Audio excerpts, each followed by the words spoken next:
Let us pray. Loving God, we thank you for your loving kindness. We thank you that this evening we all can come again to study your words. Give us the understanding, the wisdom, and guide us that we can know what your will is and to help other people to know you too. In Jesus' name I pray. Amen. Okay, so your question about the water. Yeah. You see that in the old Hebrew language, in Genesis chapter 1, verse 1, talk about God Bala. Bala in Hebrew mean that God make things out of nothing. Mean that before God there is nothing, only God exists. No earth, no land, no water, no nothing in this universe. So the idea is God make everything in Genesis chapter 1, verse 1. And everything already there. When Genesis chapter 1, verse 2 come into the picture, something happened. Because in verse 2, instead of Bala, the Hebrew Bible did not use that verse anymore. The Hebrew Bible used the word of reorganize. It's like when you are reorganize something, it means that something already there, but it's in a mess. So you reorganize it, make it nice again. So this is why we understand that something happened between Genesis chapter 1, verse 1 and Genesis chapter 1, verse 2 that we don't know. A lot of things happened there. There's a big gap. That's why the gap theory come into the picture. Something happened between Genesis chapter 1, verse 1 and Genesis chapter 2, verse 2, because the language, the words that you explain what God do is different. Something happened. So if you ask me that everything that God makes start from Genesis chapter 1, verse 1, from nothing to be something. Land, water, air, living thing, everything happened there. You know, somebody even asked me, how God do all these things? It might going to take a long time. Yeah. Well, the answer is God just ordered everything into existence by his words alone. Everything come to life. It's just mankind that God really make us with his own hand. The Bible very clearly that God make us with his own hand. So this is something special. And to deal with what Kong Sai asked about the group about Cain, who he married, we get to deal with that in after chapter 3. So tonight we're going to deal with that later on. Tonight we're going to start with chapter 2 of Genesis chapter 2. Okay, you have anything else about the syllabus, about the requirement, and the small group is going well? The study group? Okay.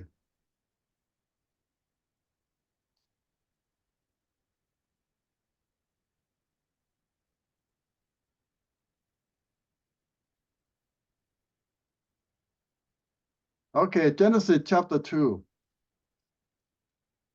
Now, in chapter 2, it goes in more detail about the 7th day. Each day, God doing.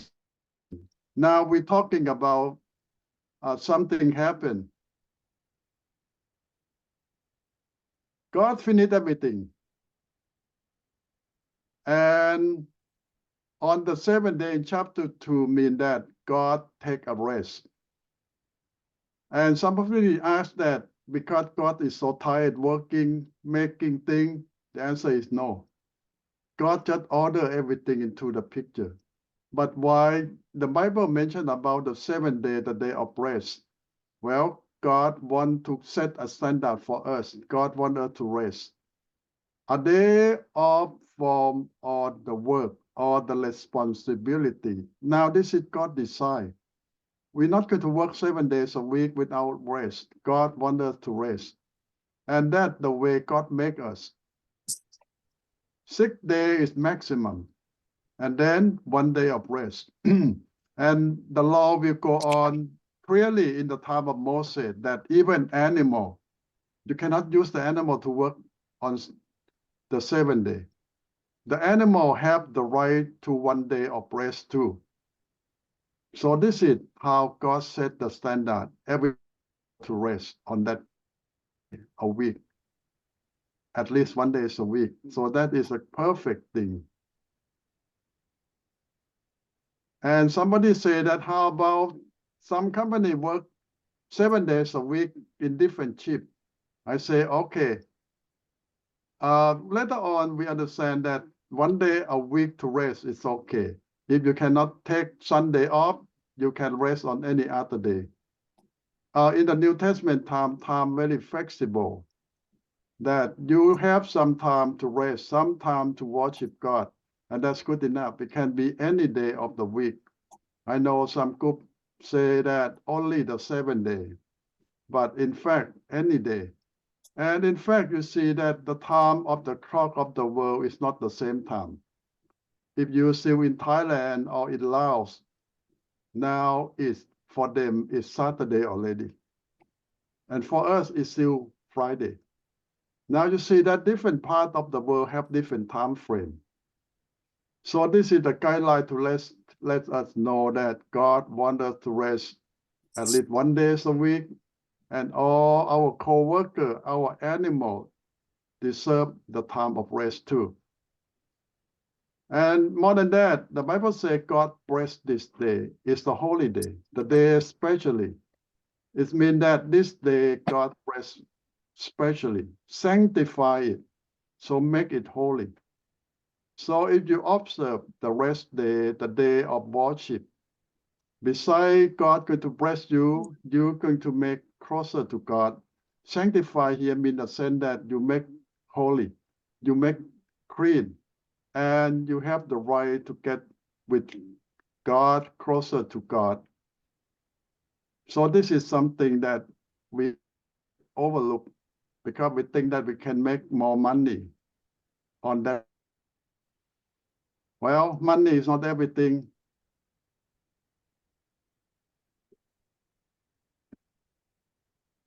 Yeah, even in New Testament, we not really demand of Sabbath observation. You compare to the Jew very strict on Sabbath day. The 7th day, for them, they stop working. And when they mean stop working, they mean it seriously. They don't even walk, they don't cook, they don't do anything. Some of the most serious ones, they stay in bed all day. And that is too extreme. God doesn't mean that extreme. But you talk with some people who want to do it that way, and that beyond what God demanded.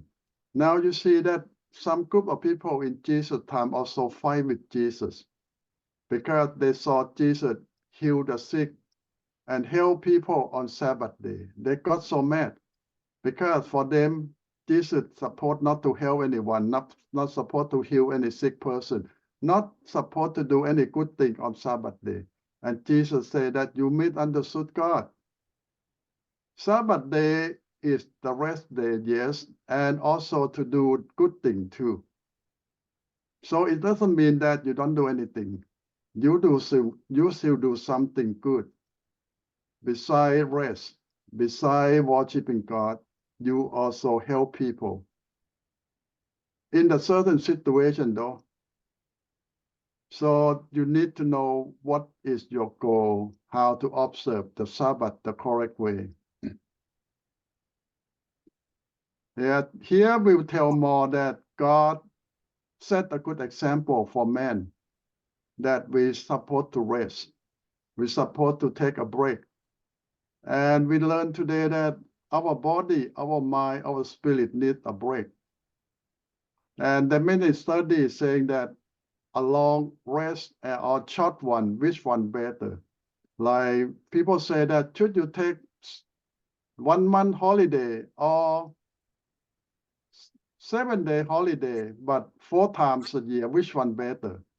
Well, it depends on situation, but a lot of studies found out that short break and often is better than long break and sometime. Why? Because it depends on our body, our mind, or spirit. We need refreshment from time to time. You cannot wait until you cannot work anymore to get a rest because your body already overdue, your mind already extreme, your spirit already exhausted. So better take a rest before it expire or is run out of everything. So this is science, and find out that God have a good idea to let us take a break every week instead of every year, every week.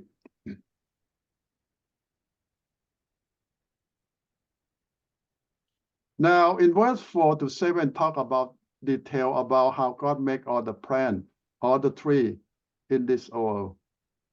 And the Bible does not tell us in detail how God make it because it's a miracle thing that happened. But we know that without plant, without garden, man cannot survive. So God make us a garden, make us all the plant. And you know that when God make all the tree, all the plant, and it become human and animal food. You know that before Noah time, God allowed man and animal to eat just fruit and vegetable. We are vegetarian. We don't eat meat until the time of Noah. After the flood, God allowed man to eat animal. That's the first time record in the Bible. But if you ask me that is some people already eat animal or meat before God allowance, possible. Some people who don't obey God will do anything they want to do. But officially, God never approved of eating animal until after the flood in time of Noah. So here, that's why God make all the tree or the garden for us with all kind of fruit. And before Noah time, another thing of interesting is no rain. So how all the plants survive? The Bible says that God make the water to come up under the ground. You might call underground water to come up to water all the plant by itself. No rain on top. And this is why it explains that when God told Noah that there's going to be rain, going to be flood, people don't understand because they don't see rain, they don't see storm before. But God said that. Now here in the Bible, it clearly said that no rain. The water come up from the ground to water all the plant by itself. So this every day or 2 times a day. Now today we know that the tide come up high times a day and go low as 2 times a day. It still happens even today. You live by the ocean or the big river, you will see that every day, 2 times the water level will come so high, and then 2 times a day it comes so low. And you wonder where the water gone, where the water come from. That is the tide. It come from even the time of God created the world. The water come up to water all the plant, to give light to all the plant. Now, in detail more in chapter 2 about God make man and woman. And here the clear thing is why man so different from other being. All the animal, God just ordered them into existence. But for man, God make us with his own hand. And more than that, the Bible says God put a life in us, the breath of life, that we can breathe. That in Hebrew, the word of air, breath of life, and spirit is the same. So it means that when God give us the air, the breath of life, it means that God give us the spirit to make us a living thing. So man so different from everything else. God give us the spirit, part of him in us. That's why we are in the image of God. Not just look like God, but we have one part directly from God, the spirit.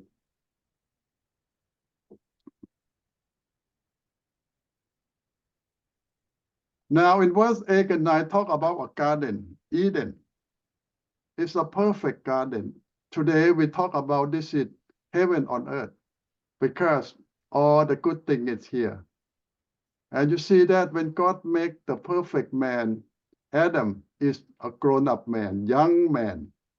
Well, a lot of Hebrew use the word Adam is a man, but in fact, the word Adam in Hebrew mean mankind. Doesn't mean man. Mankind different from man. Man is a gender, but mankind mean that all kind of human being. So Adam really mean mankind. It means that Adam, the first one, represent the whole tribe, the whole species. All human being is Adam. This is the perfect man in the image of God. But I know all the Hebrew will translate Adam is a man. But in fact, it means human. So by the sense that Adam, when he was first created, he not exactly a man or woman, but he a completely humankind, perfect in himself. And God made the Garden of Eden to produce all the fruit, and to be food for Adam and for all the animal. Now people ask, how about tiger, lion? What they eat? In this time, even tiger, lion eat grass and vegetable. They don't eat meat. You don't believe that. But in the end time, when God come back to make Garden of Eden for us again in the future, you see in the book of Isaiah, all the animals will go back to eat grass and vegetable again. Now, people say it's possible. Well, you know that our body, an animal body, and the digestive system designed for vegetable, not for meat. That really is something that we adapt to. But the first design for our digestive system, an animal, is for vegetable, for plant, not for meat. Now, the Bible clearly tells us about how God made all of tree in the garden, but there is a certain two tree in the garden, tree of life and knowledge of good and evil. Why people always ask, why God make those things? Well, it's just a symbol that God put it there. What kind of symbol? First, it's a symbol of obedience. God told Adam clearly that what those trees can do and tell him don't eat it. And the whole thing that God wants from Adam is obedience. He knows what they can do, but God said don't do it. And people say that, well, when you tell the children what is it and tell them don't do it, they want it even more. Well, yes, but still man need to learn how to obey God. Temptation over there. And how you got to control yourself and to obey God more than all those temptations. So this is the first lesson that man learned. To obey or not to obey. To obey God or to obey himself or someone else. That's the choice. And people say that why not make Adam shoot? Don't let him shoot. Well, God made Adam with his own image. He have the freedom. God don't make animal with freedom. Animal don't have freedom, so they don't take responsibility. Freedom come with responsibility. When God give us freedom, we bear the responsibility of our decision. And that God make us in his own image. We have to decide, and we need to learn. Why animal and plant, all those things don't have freedom to choose. They just do what God decide for them to do. And that sometimes we call instinct. Animals do whatever God put in their program in their life. They don't make decisions. They just obey what God put in them. It's like the programming, or the program in each one of them. And here more talk about the water. The water come up and not just a little bit. It come a lot until it become a river. And there are 4 rivers. They say one become 4, branch out to water all the garden, every side of the garden. So 4 of them, that water that God make come up from the land to garden all everywhere. They branch out everywhere to take care of all the plant, all the tree that God put out there. And people always ask that, all these rivers, where are they? Well, the name of 2 still here. You see the Euphrates, Tigris, and Euphrates. The name, some people say it's the same one, or it's just the copy name that we use for today. The answer is we don't know. But it's possible that part of the Middle East is part of Garden of Eden. But in the end of chapter 3, you will know that what happened to Garden of Eden, God closed it, and God take it away from mankind.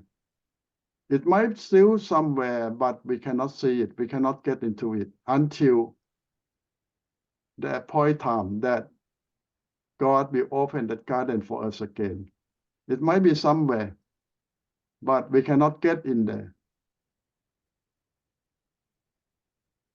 Now in verse 15 to 17 mean that God put man to take charge of the garden. So this is the first job that man do, gardener.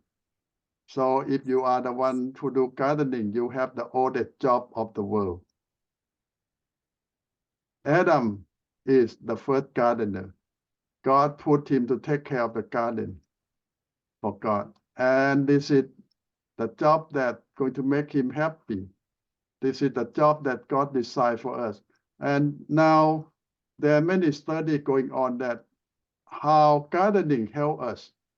Well, in many countries of the people who live happy and long life, one thing that in common among them is they are gardeners, mean that they love gardening. They do something in the land, in the soil with their hand every day, or most of the day, or most of their free time. So gardening is a good hobby for you if you want to live a long life, happy life, because it brings us back to the ground that God made us from, and in the sun, and with your hand in the soil, and with the garden. And this is how we come from. And your mind, your body will relax and get back to what God has planned for us. And Adam take his time in the garden, live in the garden, work in the garden. And for us all.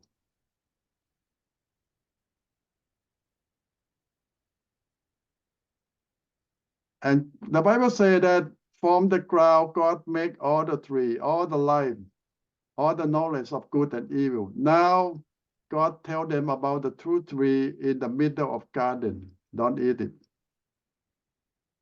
Why? If you take the tree of life, you're going to live forever. Well, it's good. But when you have the knowledge of good and evil, and you choose wrong, you're going to live forever in sin, and that is not good. And God wants you to get out of your sin some way, somehow. So you cannot mix the two together. live forever in sin is not a good idea.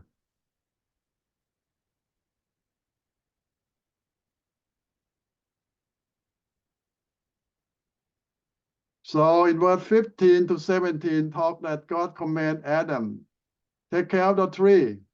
You can eat all of them, but just the two trees in the middle of the garden, the tree of life and the tree of knowledge of good and evil.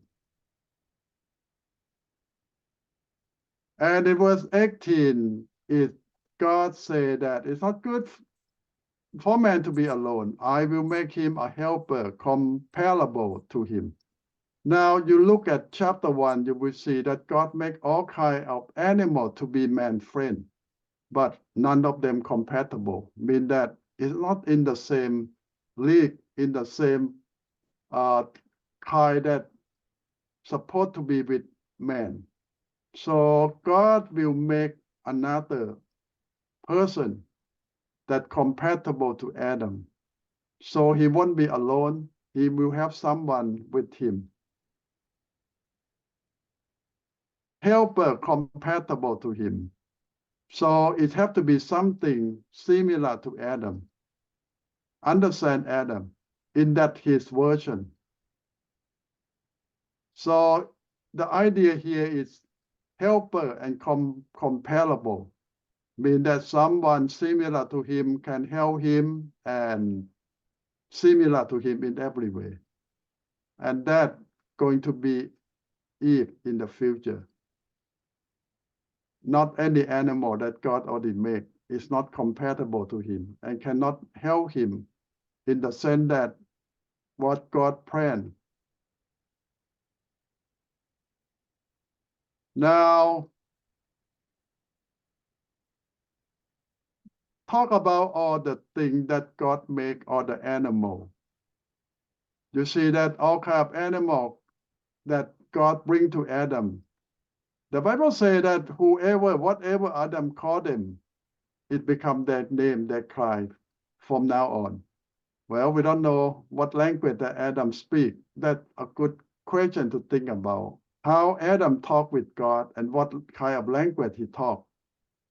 A lot of theory going on, but a lot of belief that the first man speak the language of angel. So it's the language that used between all angel and in heaven. And now, why today we don't speak that language? Well, you go to the Babel. In a few chapters, we will go to Babel. When God confused man with all kinds of languages, we lost the ability to know the language that united man and us to understand angel. And this now we still understand one another because this is the language that God giving us. We can communicate with angel by this time.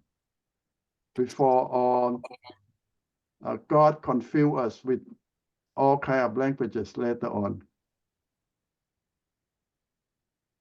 Now, verse 21 to 22 will tell us how God make his helper, make Eve.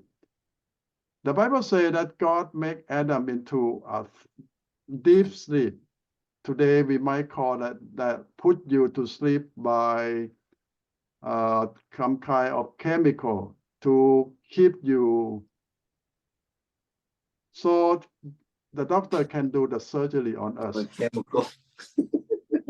So we don't know. This is the way that not just regular sleep, because regular sleep you can feel pain, but this kind of sleep you don't feel anything. Your brain will stop sending the signal. So today we use all kind of drug to stop the brain to communicate with the pain. So this is how God put Adam into that situation. Why? Because the Bible says God will take one of his rib out to make Eve a woman. So this is how God make. So you see, Adam come out and God put the spirit in him, but Eve is different. This not come from the ground. Eve come from Adam. So it's like God divide Adam into two parts now. Adam is not complete by himself now, because part of him is out of him to be another being. So now Adam have two parts. One part you might call original Adam. A new part you call Eve. So the Bible says that man will never be complete again until he find his companion. So Eve going to be that, and they need to come to united to be complete person again. And why God do that? Besides to be companion, God say helper. And later on, we understand another dimension is God want them to reproduce, to have descendants, to have children. So we're going to fulfill what God planned for mankind, to rule over the world. And going to have a lot more people beside the two that God made, the children. Now, the way the children, new generation will come from Adam and Eve again. So you see that we pass on generation to generation from the original Adam. So man did not come from the ground or from anywhere else. We come from the original Adam that divide into new generation after generation from one man. So this the theory go on that when the first one commits sin or make mistake, like get sick or have disease, we all who get from the real source also pass on the same disease or the sickness or the same sin too. This is why we all get the original sin from Adam. And here Adam confirmed in verse 23, this is my bone, this is my flesh. He called woman because it come out of man. So in Hebrew, just say that Eve come from Adam. Adam is mankind. So everyone that come out of mankind, also part of mankind. We are the same flesh, same bone, from the original that God planned. So, and here in verse 24, 25 will mean that in the future, a lot of preachers will use this verse when they marry you. They will say that you need to leave your parents, your family, to start a new family because you become a new family now. At the end of this verse, we'll say that most of them are naked, but not ashamed. So this is the original plan. They don't have clothes. Like all the animals that God made them, they don't have clothes. And Adam don't have clothes too. But they don't get cold, they don't get sick, they don't have problem with that. And it's just very natural that way. So you will see the change will come on the moment when they commit sin. Things change. They feel ashamed, they feel naked, they feel bad, they're hiding. And that is the result of sin. Everything changed. But before sin, they are very, you might call innocent and very holy, very clean. So one phrase can mean so many things. Mean that they become one person, they become one family. And in the sense of sexual relationship, they also that they united to make a new person in that sense too. So this is also mean in that frame.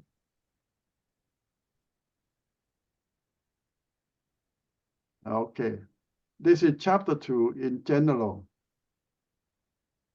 Okay, I will stop here, come for your question for chapter 2. Tonight we hope to get to 2-3 chapters at least. Okay, you have any question on this chapter? I go real quick, unless you have question.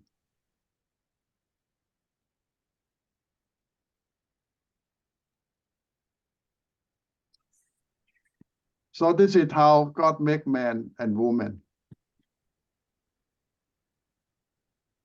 And the Bible clearly says that just one man and one woman,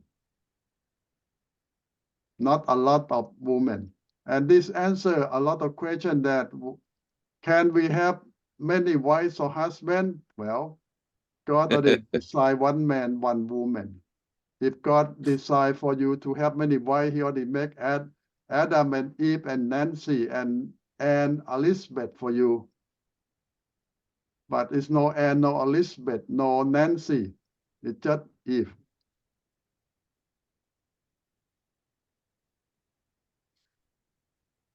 John, I do have some question on verse 18. Last night we have a group meeting talk, and we come up with a question that when God, after He create everything and He re-inspect and make sure that things are good, but how come He come back and say that it's not good? Like it is not good that man should be alone. That's a good question. When God do everything already good, and on Adam situation, why it's not good? Now is a good question that did God make mistake? Or why God changed His mind? A lot of questions going on. If God already planned the best, why? The Bible used different words about when God do things. It starts with good and perfect. Now that's two big different things.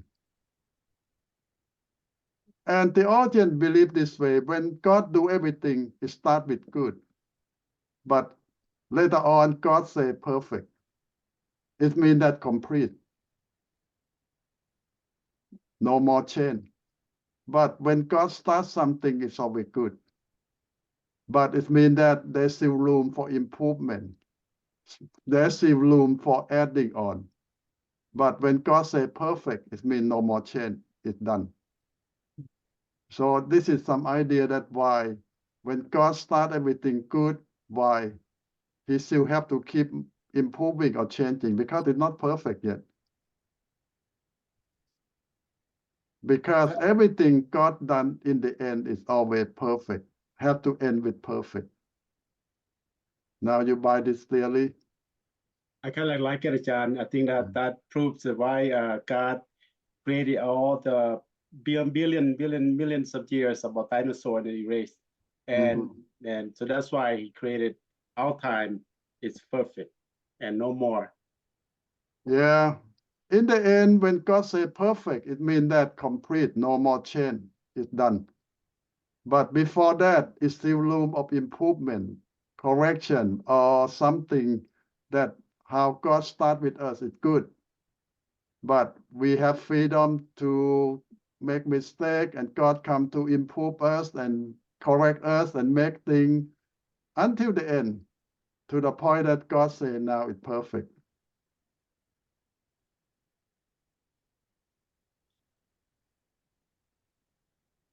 So if you buy this idea, belief, it means that God's still working on us.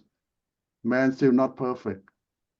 And God know that. But can God make it finalize away? Yes, but he choose not to. Why? He wants us to have a chance to decide a lot of things, to work with Him. Because He make us special. You know that we have a lot of things in God's plan. God allow us to be part of His plan. So that is great. Okay, thank you. And the second question we have is when we read back and the living soul, the King James version about man became a living soul. And also we go to the First Thessalonians chapter 5, verse 23, and look like the man has three things inside man. So is man a trinity?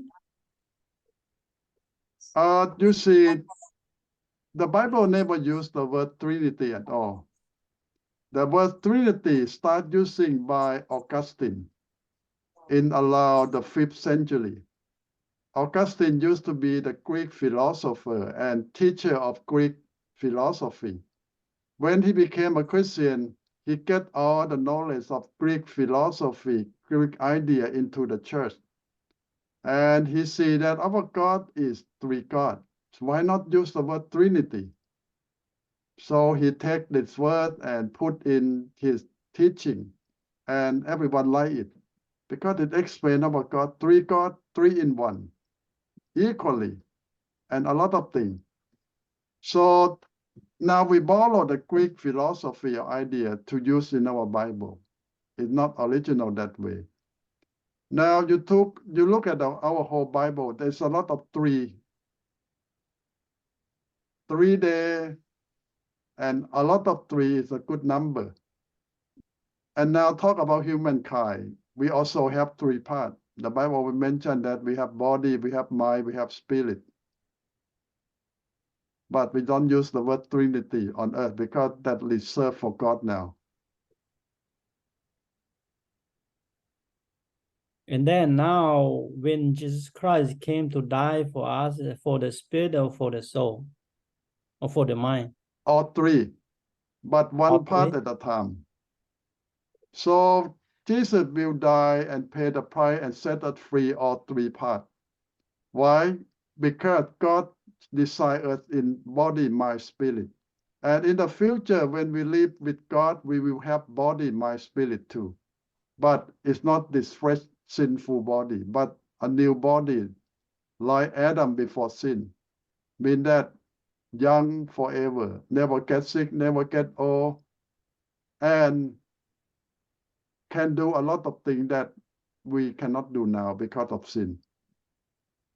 So as Paul mentioned about this body in this world and body in spirit, body in heaven.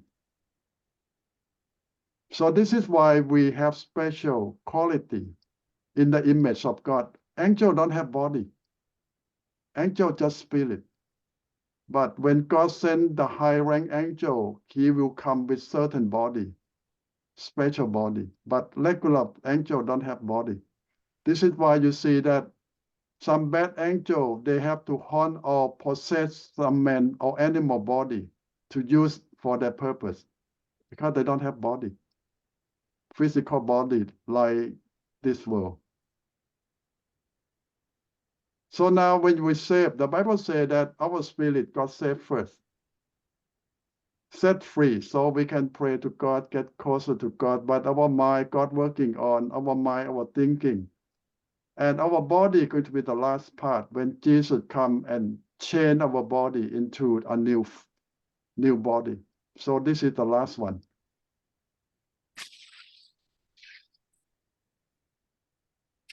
Yes, Nathan.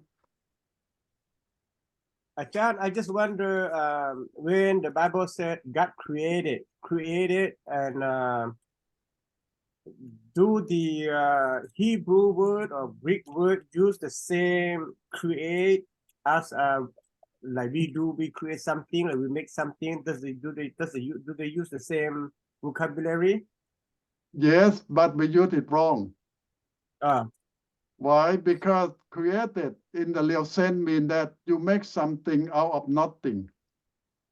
But we did not make something out of nothing unless you have power of miracle. We just remodel, we just reformat, we just reorganize things. We did not create it. Okay. And I've been listening. I was doing research last night. So the Greek word or Hebrew word is a bara. Is a bara. Yeah. Bara mean that you do something out of nothing. Okay. Okay.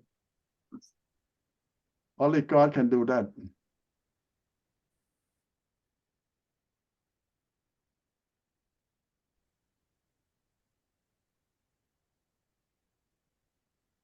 Any more questions? Okay, I will go to chapter 3 now.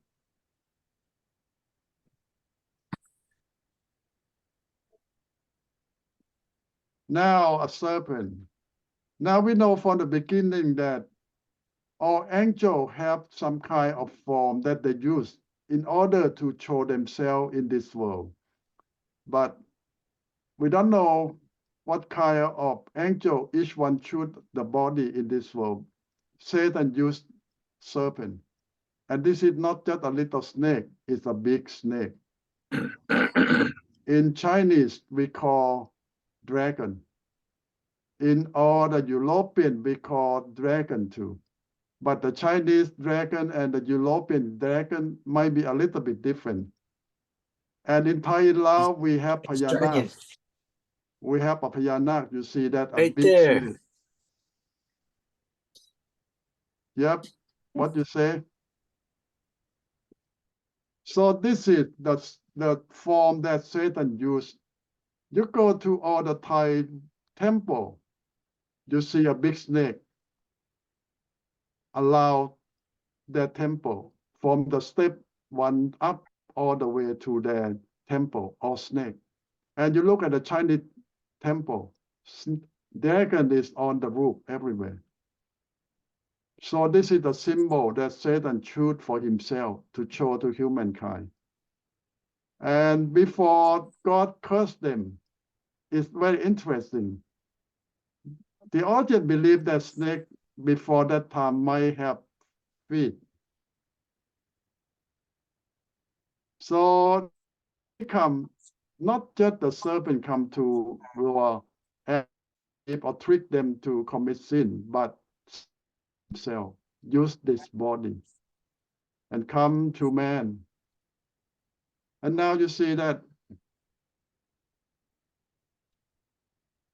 they still trust one another because man know all the animal, and even animal can speak to man with the same angelic language. They understand one another, and they are friends. They talk to one another. And what the serpent or Satan talk to, well, there are many more ideas of what Satan used or why it's so smart. If you look at our regular snake, you might not see much because the snake itself is nothing. But when the spirit haunt or possess the body of the snake, that's another thing. And this we explain a lot because as we talked already, that the angel who come to show themselves to us will come into different form by possessing the body of a certain person or animal. So they can do something because by themselves they don't have physical body like man or animal in this world.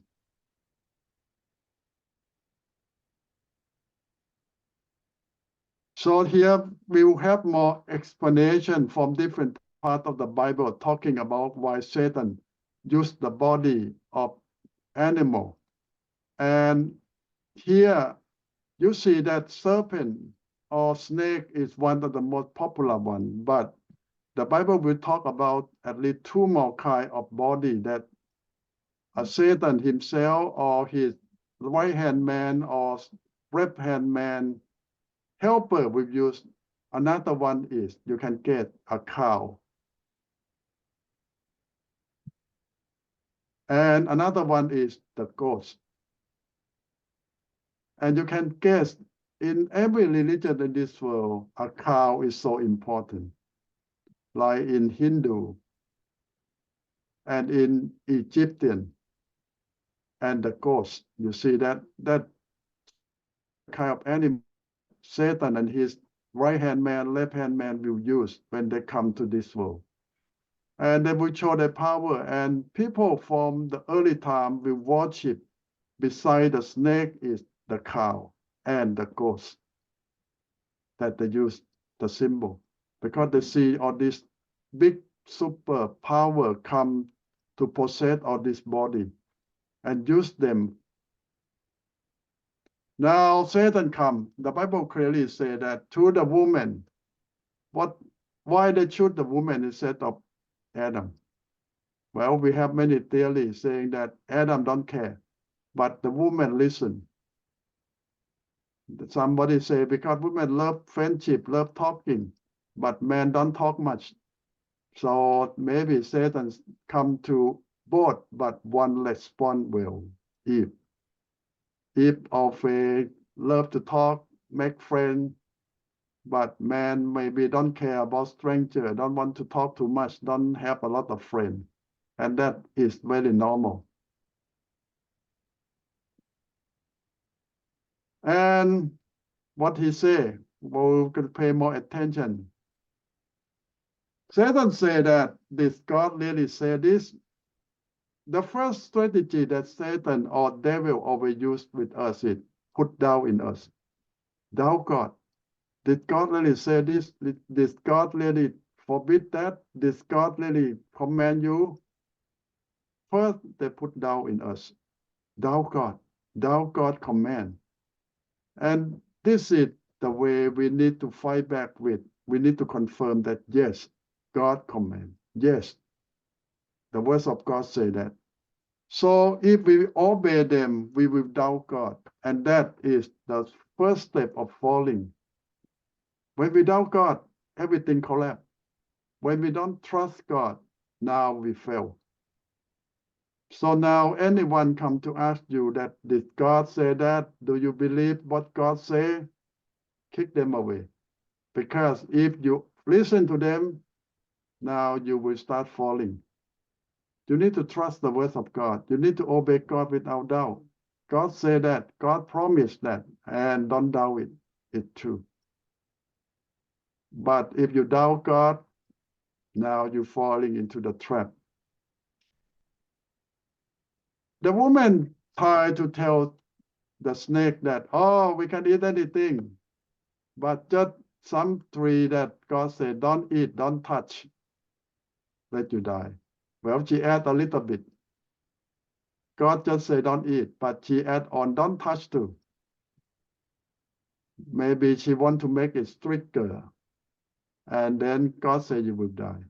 Now the snake answer very smart. Well, the snake said no, you won't die. Now this is the theological question. When God tells man that you're going to die, it doesn't mean that die in the sense of disappear or not become existent. No. The Bible talk about die mean that you were cut from God. God is the source of life. When you was cut from God, it means that you die. So this is the real meaning. And God did not lie. God said that whenever you don't obey me, you were cut out from me. And mean that in the real sense that you die. You not get back to God and you don't get back to life. God is the source of life and everything. And this is what it means. Now Satan play with the words that you're not going to die, mean that you're not going to go to sleep forever. That Satan means. But God doesn't mean that. God means that you were to be cut out from God the moment you don't obey God. And that's the real meaning here. But Satan changed the meaning and tried to trick Eve that, oh, God did not say that. You will not surely die. Well, in what Satan say and what women understand and what God say, they are not the same thing. Now, this is a very good point to think that sometimes people say that they did not lie to you, but what they say is not what the same meaning that you understand. They trick you to understand something wrong. And they say, I did not lie, you misunderstood me. And this is the way they do it. So a lot of times you need to make sure that you're talking the same thing. You understand the same thing, on the same page. Some people always say that, are we on the same page? Are we talking about the same thing? Or do we understand correctly the same thing? A lot of times we don't. And that's the problem. And snake emphasize that, well, the day you eat, your eye will open. Yes, this is the fact. But open to what? Now, it's open to see that you are sinner. You make mistake. You disobey God. It's not open in the sense that you are better. No. So now, a lot of time, we need to know the consequence, what we decide to do. Something will happen, for better or for worse. And can you live with that consequence? Sometimes we don't think about that. We don't know about it, or we don't care about it. So this is what Eve think. Oh, if I can see more, I can understand more, it might be good. But she did not know the price that she going to pay. Now they depend on God. They don't need to worry about anything. When she decided that she want to take care of her own self, it means that all responsibility will come. And she going to pay the price, high price. Well, it's not always bad, but I think she need to talk with Adam first before she make her own decision. Now you see that Eve make decision for the whole humankind. Well, later on you might see that it's not all Eve's fault because Adam will continue.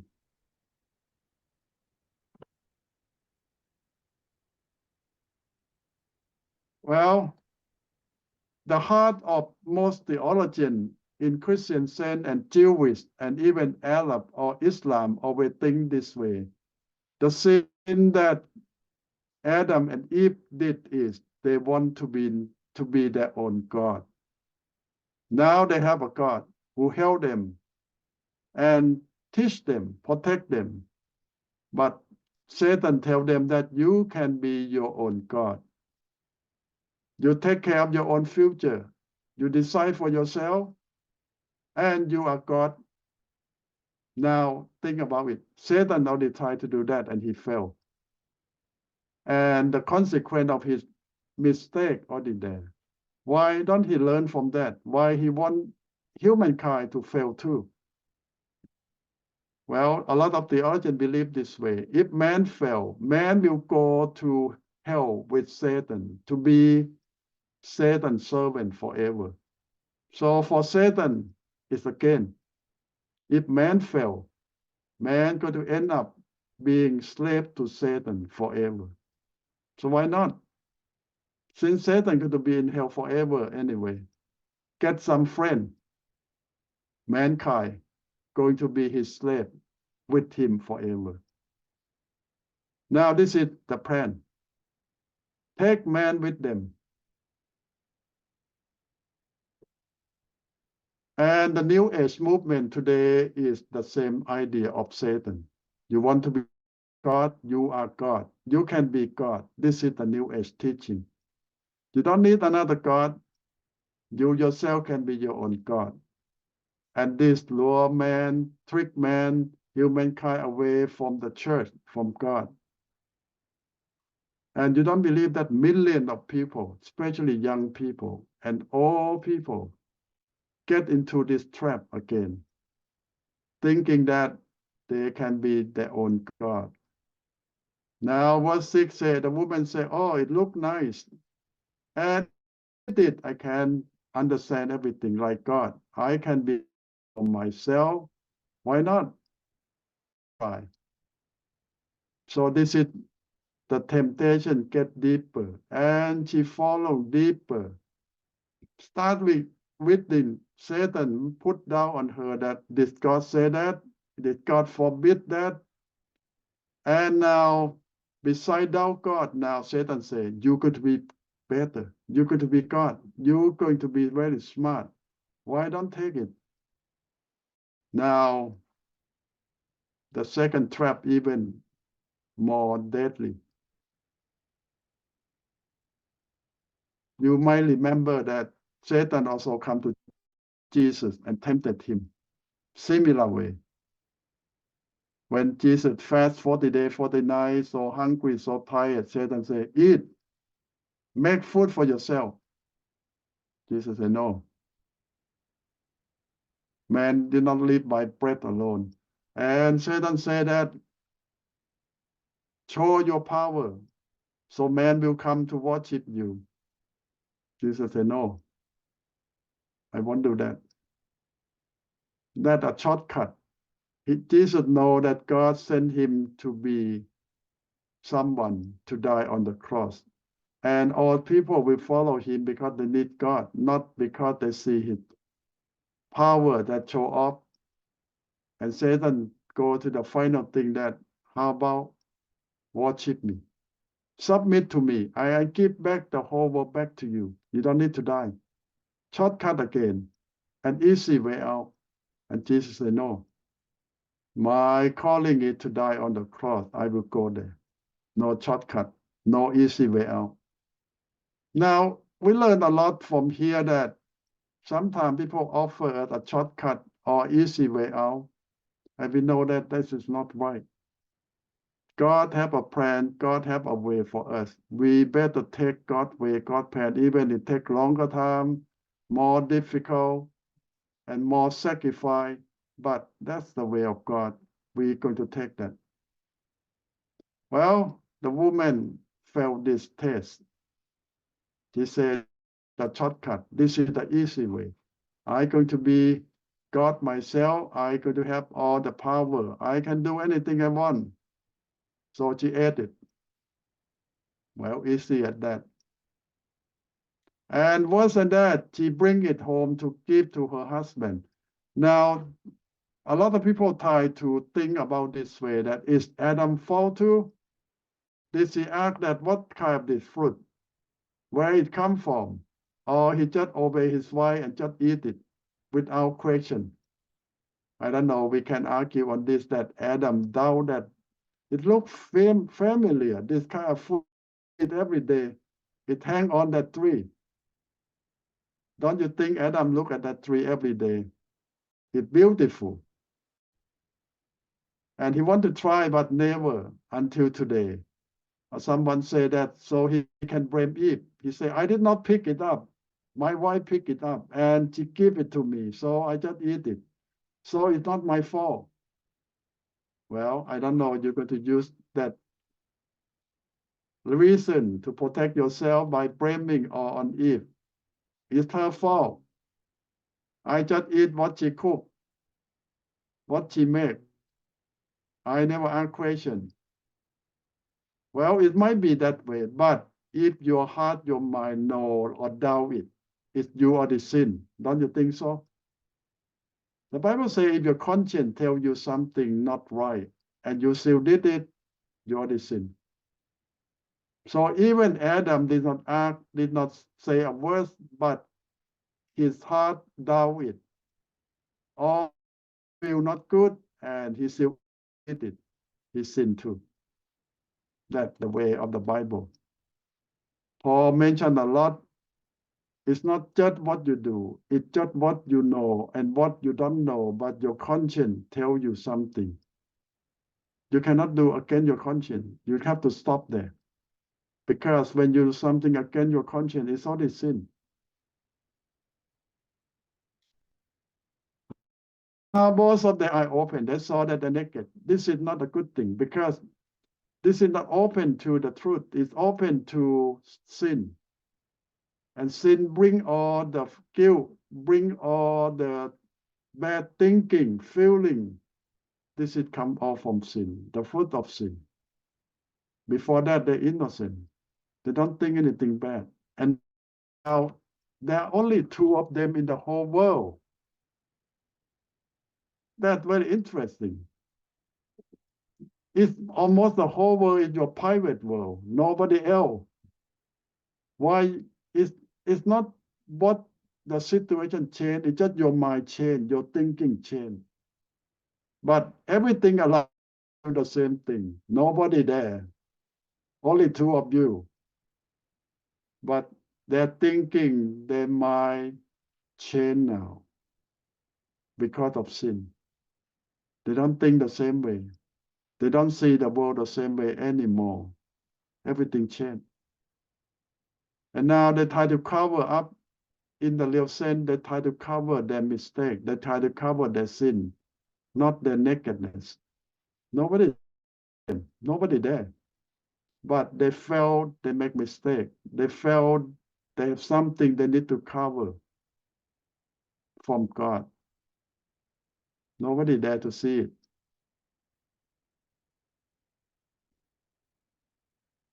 Now, verse 8 and 9, they heard God walking in the garden. God walked to talk to them every day. That is the nice picture that it's not we who walk to God, but God walked to us. Before sin, God spent time with them every day in the garden. Now they are faith. In the past, I believe they run to God when they heard the voice of God, but now they run away from God. So it's like your little son or daughter. They used to run to you every day to welcome you home, but one day run away from you. Now you know something wrong, something real bad happened. And God knows that something wrong. Well, the Bible says God knows even before they make mistake. But why God stopped them before they make a mistake? Well, in different situations, sometimes in the Bible, you see God stop people from make mistake, but sometimes God just allow them to do it. We don't know why. Sometimes the Bible says God protect someone from sin against God. That God did that. But sometimes God just allowed them to learn from their mistake so that He have a purpose. They hide themselves, and God asks, where are you? And God know everything happened, and God know that. Why God have to say all this? Well, God want to let them know how God feel and what they have done. We have to learn. Men have to learn. They can do a lot of better way. Now, this is what they do. Man and woman argue and blame one another. And the woman blame the snake.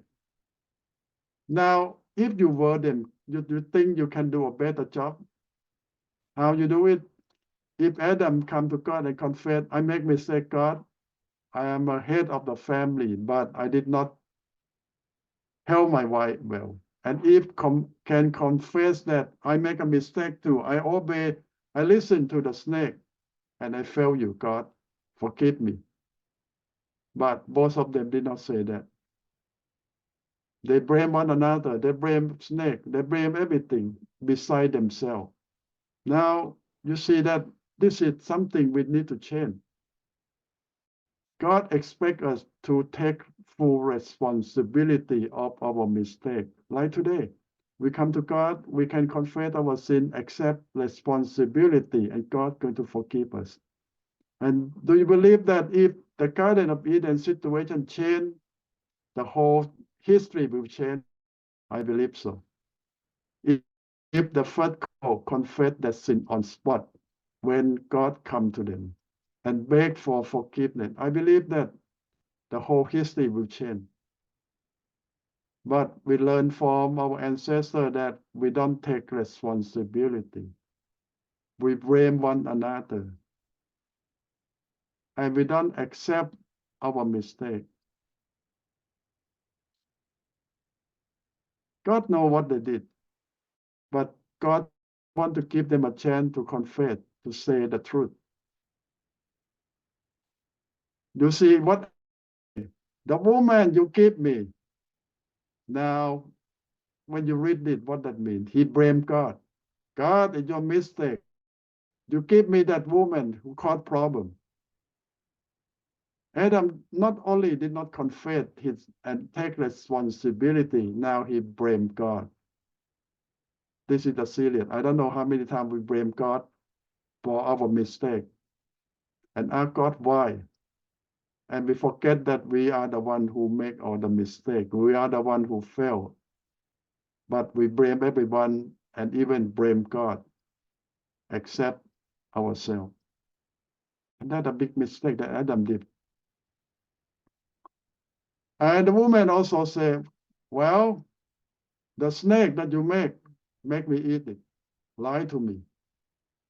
Yeah, the snake do that, but she obeyed the snake. She make a mistake too. She make many mistakes. She obeyed the snake, did not obey God. Take her husband into the situation too. And she don't take any responsibility. Now she blame the snake. Yeah, the snake make mistake, but it's your part that you need to take responsibility. So God say everyone get the curse. And the snake from now on will walk, crawl on the ground with the body. So some theologians believe that before that the snake might can walk, have some leg or something. We don't know. But from now on, they cannot walk. They have to crawl and eat and live that way. And more than that, here is the prophecy that God already put there.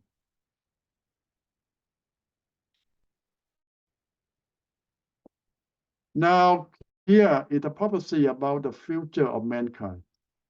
In Genesis chapter 3, God already have a plan to save us.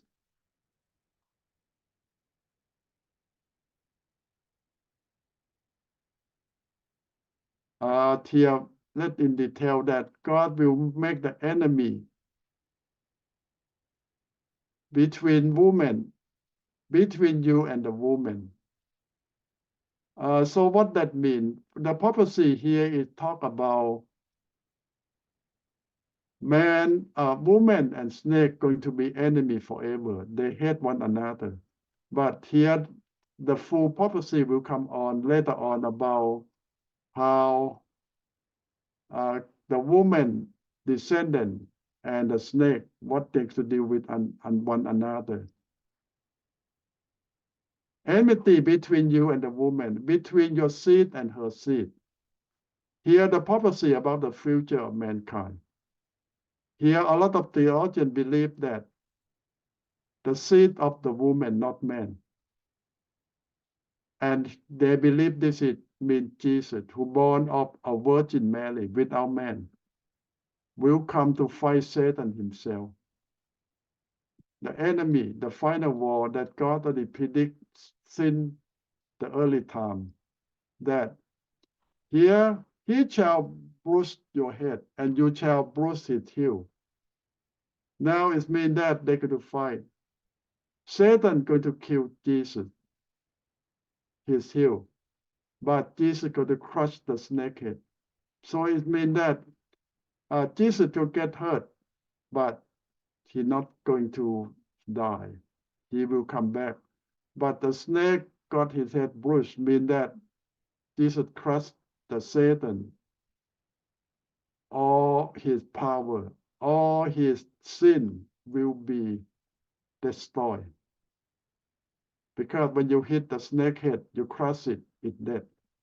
But when you hit a heel, you're not going to die. Mean that two will fight, and a lot of theologians, most of us believe that this is prophecy in the future with Satan. Satan tried to kill Jesus, but Jesus fulfilled that by paying the price of our sin and crushed the snake power. He come back to life and save all humankind. So this is the prophecy about the future, about Jesus, the war, the final war.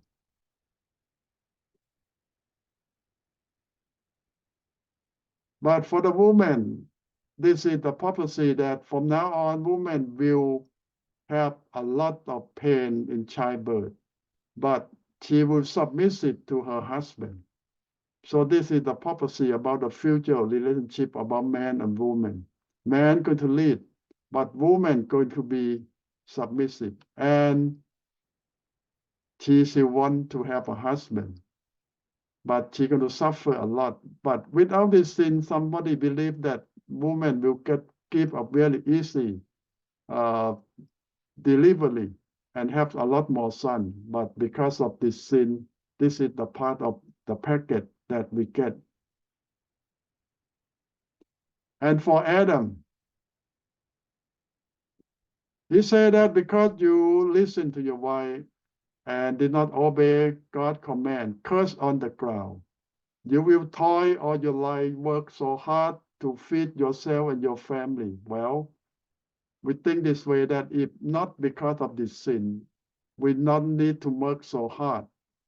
All the ground we produce itself like in Garden of Eden. And the water will come up to water the plant. You don't need to water. There is no weed. And all the plant will give all the bad fruit all the time. Well, it's going to be very easy job. You just go out and eat and enjoy everything. And this is the original plan that God has for us. And because of sin, we have to dig, we have to weed, we have to water, we have to work so hard all day, all night. And then when the produce come, the bug come to eat, the animal come to destroy. And sometimes the rain don't come and the storm come.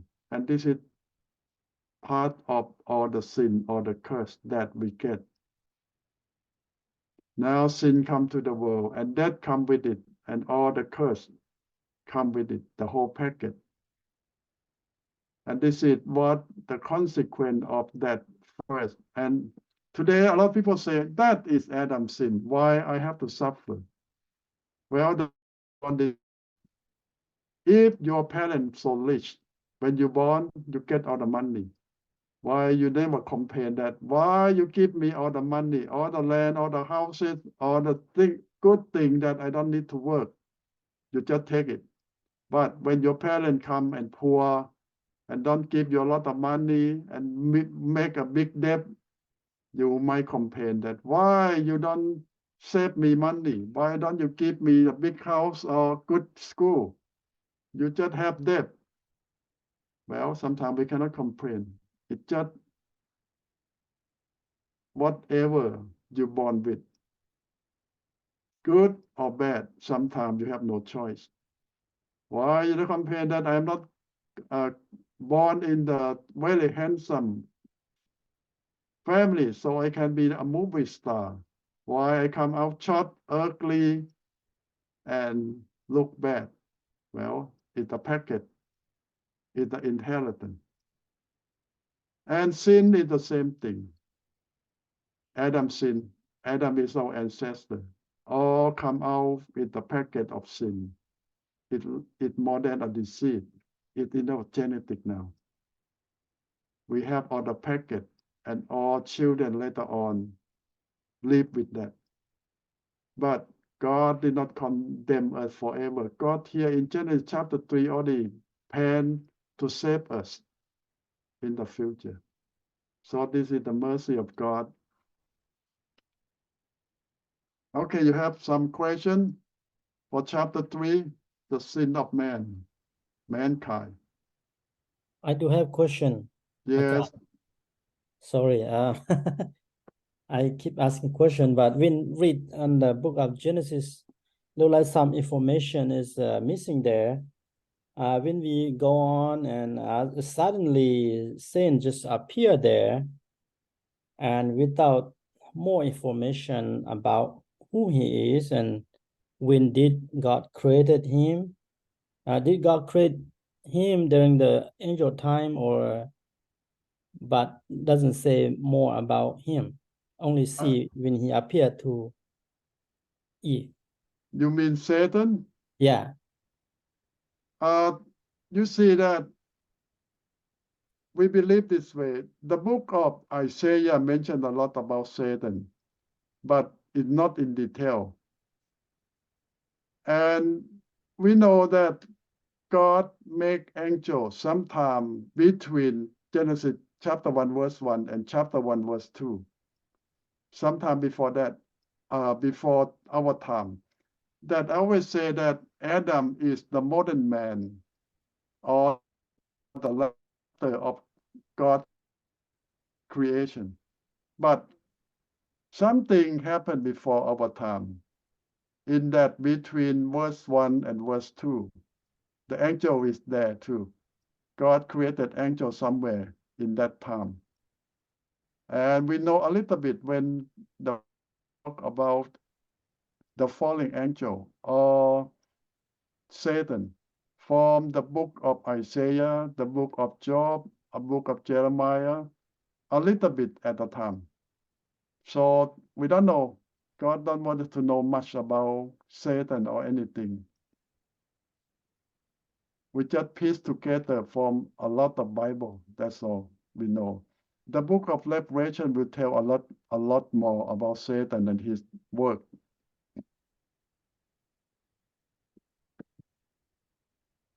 Yes, the reason I asked because during creation, I think that because Satan is also creature, right? It might be a little bit different because angels have been created to be servant. It's different from this world. So we don't know. That's another category, another kind of thing. God created angel to be his helper, his servant, to do a lot of work.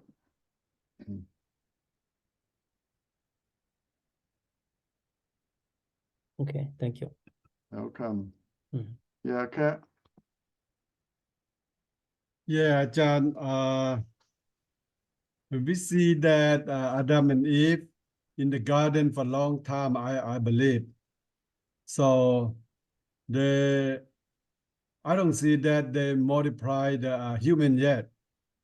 So if they didn't bring the sin, and then probably now we don't have us here no more. Just only Adam and Eve, probably. Is that true? Well, if you go back to Genesis chapter 1 and 2, you already see that God told them to multiply, to rule all over everything that God created. So God already have a plan for them. But you know that, as I say, that the Bible is not go chronologically, mean that step by step, day by day, or hour by hour. It go by story. So sometimes the Bible just talk about one story and then go back to another story. It might jump back and forth, jump back and forth. So if you try to put up everything that, okay, this have to come after this, come to after that, sometimes no, it's not the point. Sometimes it jump around. Sometimes something even happened before this and keep go on. But you're right in the sense that they don't have children yet. Thank you.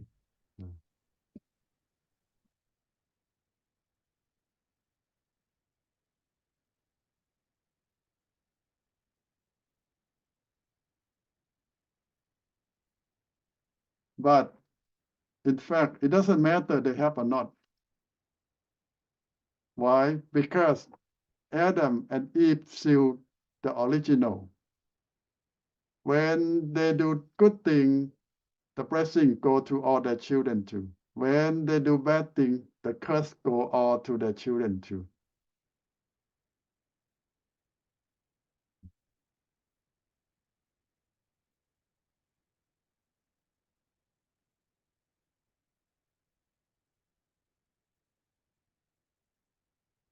Do you have any question before I jump to, let's see, chapter 4?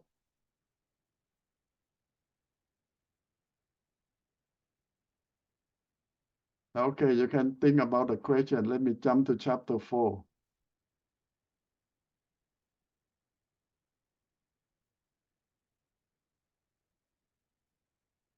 Now Adam know his wife. This is the word, the polite word mean that they have sex.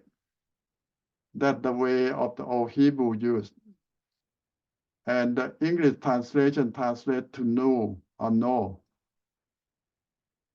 It means that they have sexual relationship. And she conceived and bore Cain.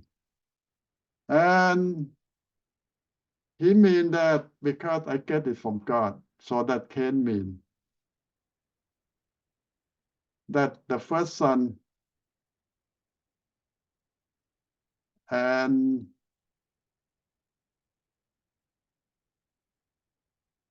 later on he have another man.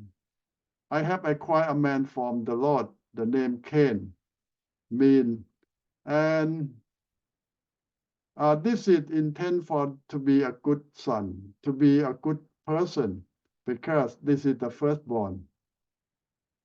And this is the first person who born out of man and woman. You know that Adam and Eve come straight from the ground that God made them.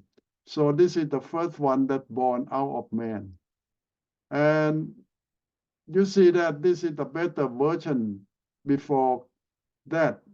When they have only one Adam, how man going to multiply? We don't know. There's so many theories going on that, like in the Islam, they believe that if God did not make Eve, children will come out of the side of Adam, because God made Eve out of the side of Adam. So they say that Adam will divide himself into little Adam, to be Cain, to be someone else without woman. That the Islam believe that way. And the theory come on because God take Eve out of the side of Adam. So they believe it come out from the side, multiply itself that way. So that the theory go on. Now she have another son called Abel. So this is the second son. And the Bible tells that they are born and differently. One is a shepherd, one is the gardener, like father. And there's nothing wrong. What they do is good. So what the problem will happen later on? And some people say that the problem will happen later on because the Bible says that they both bring their food to God, to offer to God. And the Bible says God accept Abel offering, but did not accept Cain offering. Now, the problem comes from God. Well, the theory go on that different offering for different purpose. And this is the early on that man know how to give offering to God. And what the difference between animal offering and fruit or plant offering? Well, they have different purpose. God accept both, but for different purpose. So you see that from the beginning, we know that animal offering is for sin offering. And most people have to do that first. And then they can offer anything else for free will offering. So why people need to keep animal first? Because of their sin. The blood of animal will clear them from their sin. This is the symbol of respect and obeying to God. So it just shows that Cain doesn't care what God says. He just do what he wants to do. But Abel will do what God tells him to do. So now it's not just what they offer, but it's what they respect God or not, they obey God or not. This is the key point between the two brothers, not because what they're offering is one God like, another God doesn't like, but the attitude, the obedience, what they do, that make a big difference. Now it's just another problem. We don't know that the first family know how to give offering to God because it recorded in the Bible in the time of Moses. It's more than 1,000 years after that. But before that, I don't know how they know or how God tell them. But later on, Moses will record in the book of Leviticus that everything that what they're supposed to offer, that may be thousands of years later on. That's clear. But before that, I don't know how they know or how them or angels what to do. And the people say that why they need to do that, because sin already there now. They already make sin. And now the animal need to die for their sin. You remember that later on, when God going to kick them out at the end of chapter 3. Oh, I maybe skipped that. When God kicked them out of Garden of Eden, God put the angel and the fire, the sword to protect to the Garden of Eden, that they cannot return to the Garden of Eden because of their sin. Yeah, I suppose maybe I skipped that.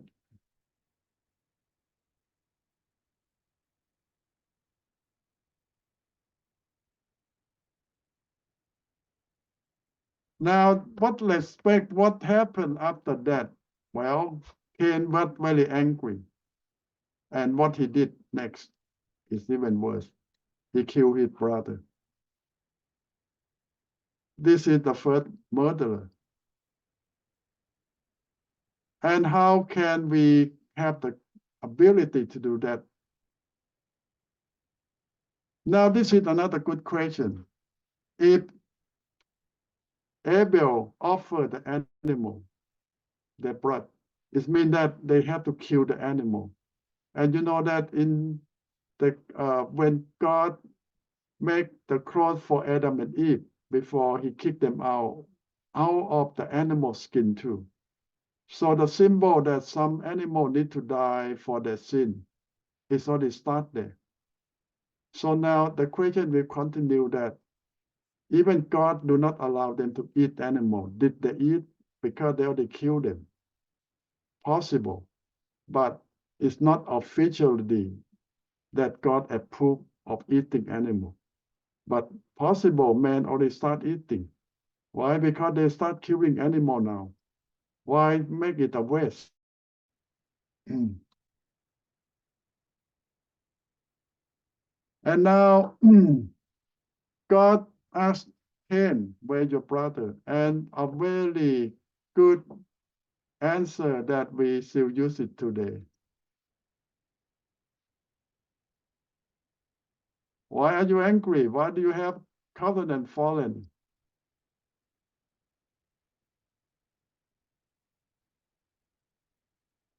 It means that we need to control our anger because it can kill someone. If we do well, God will accept you. It's just how about not because God don't accept their offering, but his attitude is not right from the beginning. He did not obey God. He did not do the right thing. So he get mad.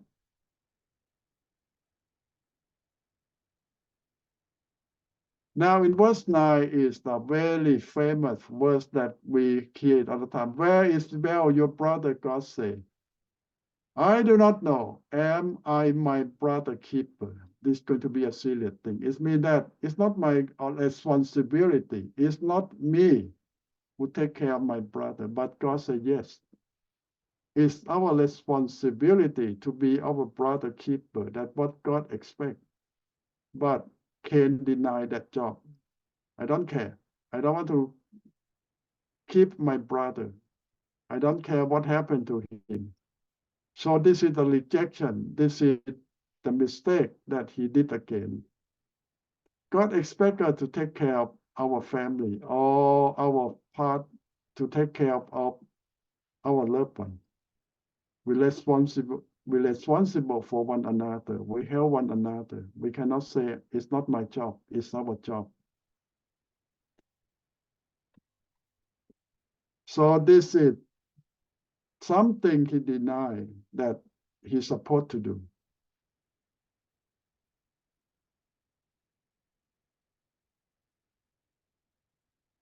Well, God have the way to tell him that the blood of your brother cry out to me. And this is always the way that God knows everything. And all the spirit report to God whatever happened. We cannot lie to God, and God knows everything.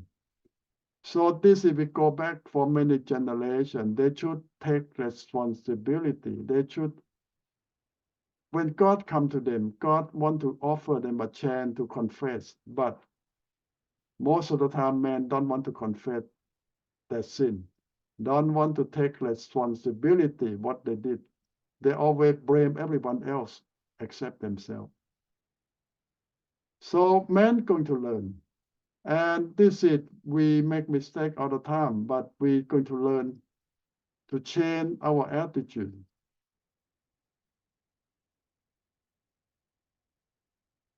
So God have the way to know. Here the Bible says that the blood of your brother cry out to me. And now God kick him out of the land. He's going to go everywhere and people will try to kill him. And Cain complained to God that my punishment is too much. I cannot take it. Can you reduce? I think this is the first time that man bargained with God. At least he showed that he needs mercy from God. And you see that it's the good example for the first time that God have mercy. If we beg for mercy, God will have mercy. Even he a sinner, he make mistake. And he begged God that too much, I cannot take it, God. And God said, okay, I will help you. Nobody can touch you. Nobody can hurt you. I will protect you. So I think from this bad guy teach us some good lesson.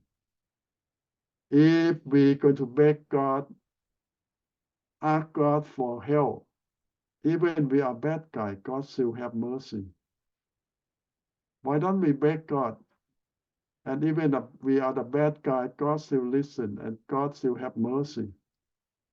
It happened all the time throughout the Bible. Even the bad guy, when they beg God for help, God still listen. A lot of time we don't want to try, but we should try.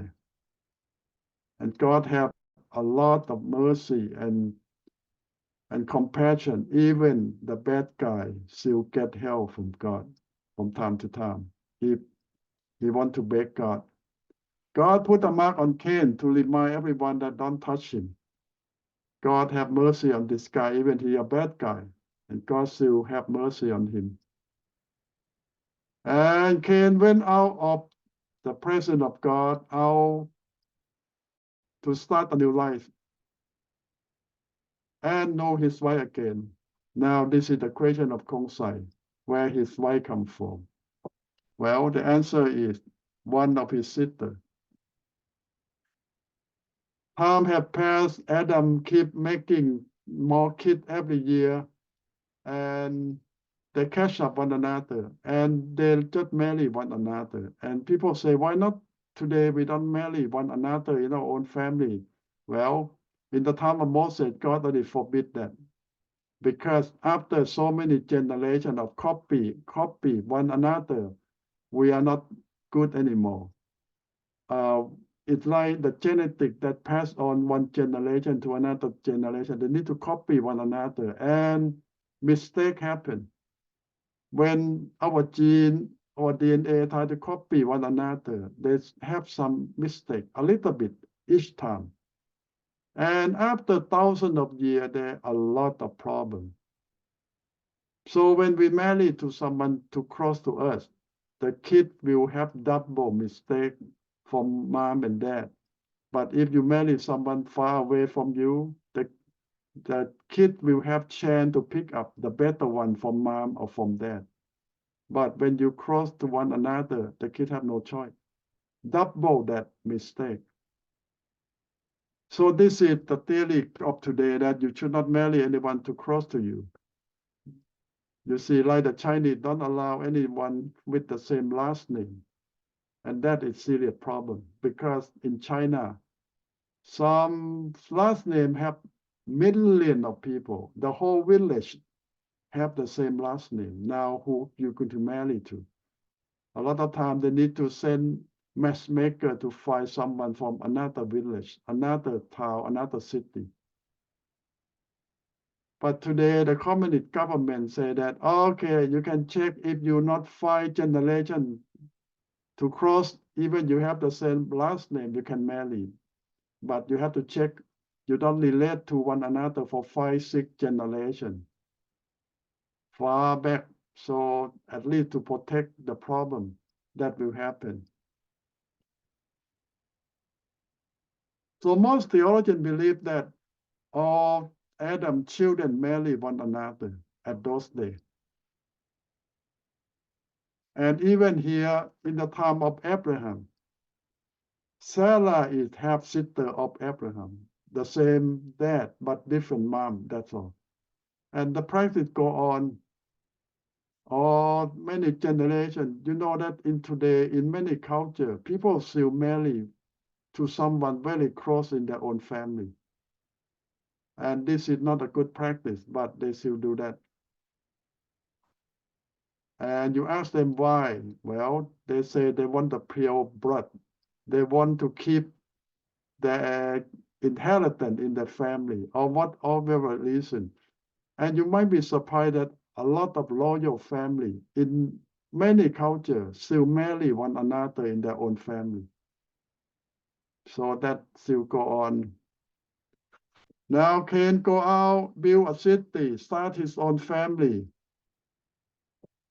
And now we'll have the line of family now. The Bible will start recording children, generation after generation. And we know a few of them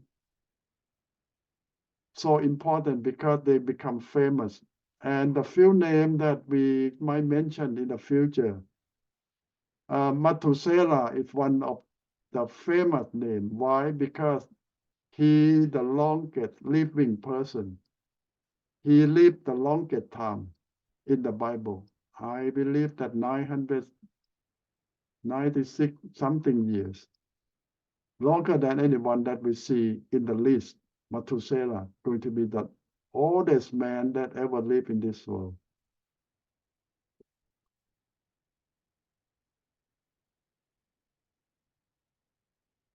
And Lamech is another one that we might need to know him because in the Bible, it's clearly that he the first one, the record in the Bible have two wives in the same time. So that make him famous because he's the first that the Bible record that way.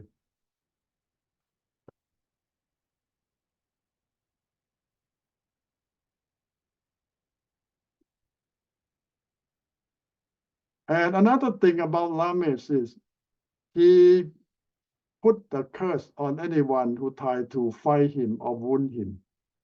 And we don't know why he's so famous on that curse. That people will learn from him that he caused God, that God protect Cain and God will protect me. He claimed that way.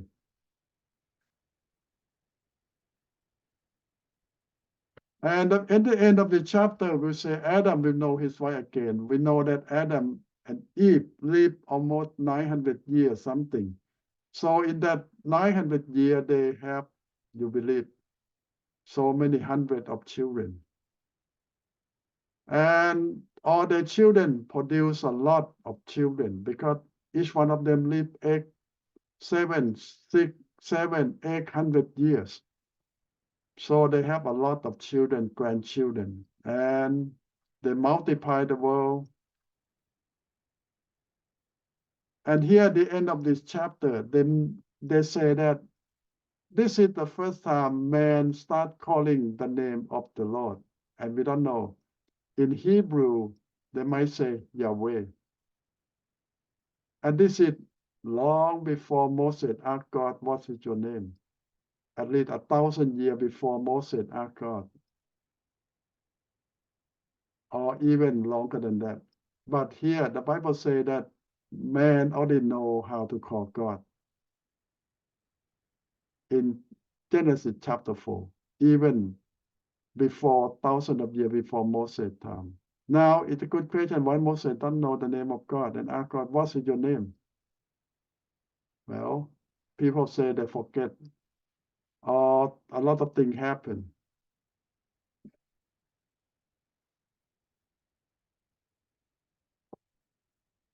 Okay, you have any question? So far, we finished chapter 4, real quick.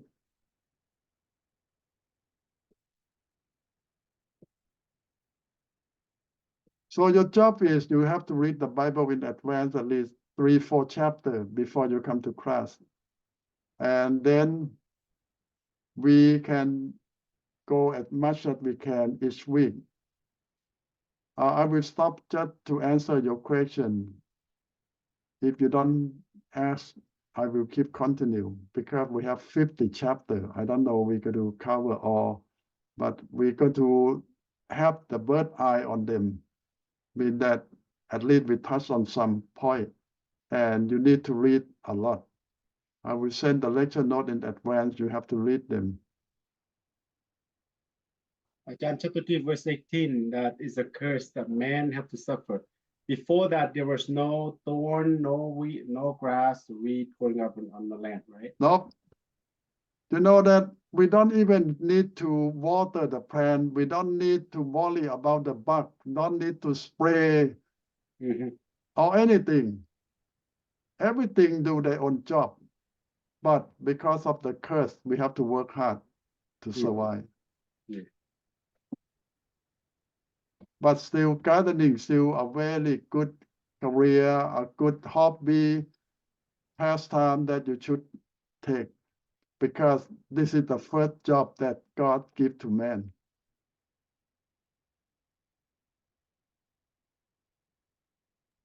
Ajahn, who is the king worry about the enemy? Which part? Is this his own brother, descendant, or his own children? Should say that the own family.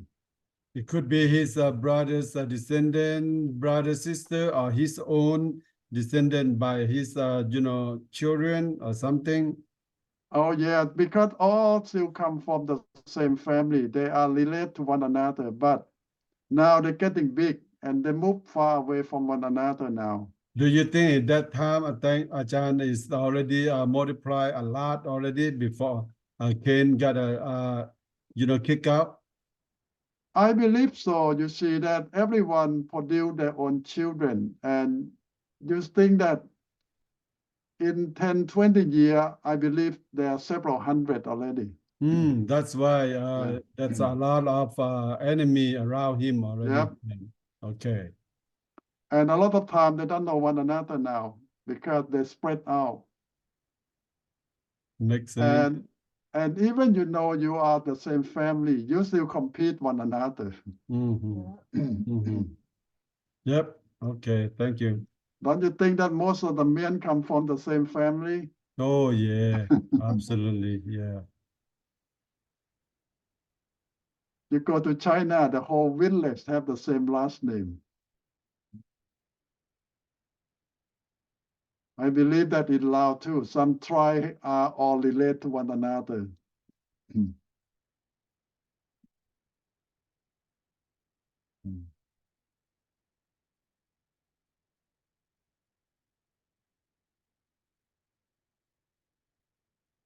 Okay, I think I will give you some time of break before we come back for the second class. If you come back, you have questions you can ask. If not, we're going to take a break now. Anything else?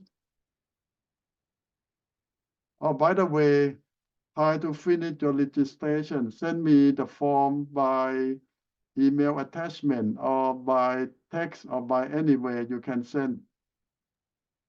Yeah, I have to send pass to John. I have to, yeah. So maybe I scan into my computer and send you the form. Okay. Is that okay? So if you need help, let me know. We try to help you, anything that you need. Okay, let me know. Ajahn, I have one friend who just come in tonight. So maybe Ajahn should, tell him a little bit detail. Counseling. Okay. Oh, Carl Sally? Okay. Yes. Or after the break or whatever, Ajahn, feel free. Okay. Okay, let's take a break first and we come back. I will answer your question. Serpent. I know that God created Adam first, and how Eve came later. So did Adam not warn Eve at all, telling her you can eat all the fruit in the garden, but not particular, that fruit that she cannot eat? Did Adam not warn her, or God don't warn her, or she just being disobedient? I just want to test God. or castle of faith? That's a What? good question to think, because it looked like only two of them in the garden, Right. but we don't know exactly. It might be they already have some children. And what God wants them, I think everyone knows. So, but why Eve doesn't want to listen to anyone, or she wants just her own thinking that this is the best? The Bible mentioned that she said that it looked nice and going to make her smart. So she might make her own decision that I will try. I will take a chance. So we don't know much that why they might don't see the consequence yet, or don't really think about it much.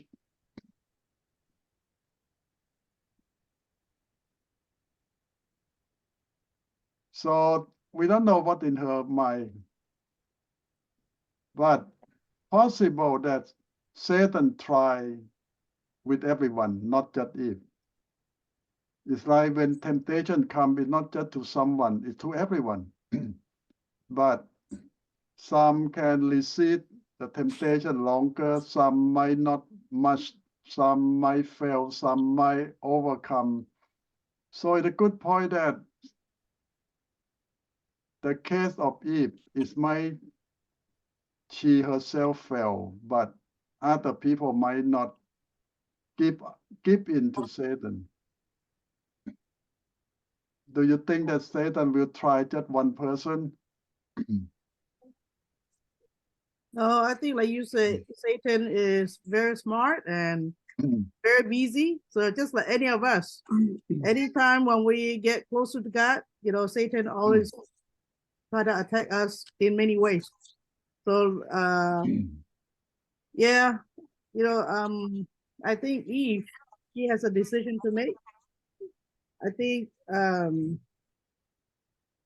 maybe when she kind of wander around in the garden, Adam might not be by her side. Maybe Adam, I think if Adam knew that she gonna be wandering off, maybe Adam could have stopped her, but maybe Adam's too busy doing other things. And maybe that's why she took off by herself. And then Satan is sweet talker. So maybe maybe she want to be smart.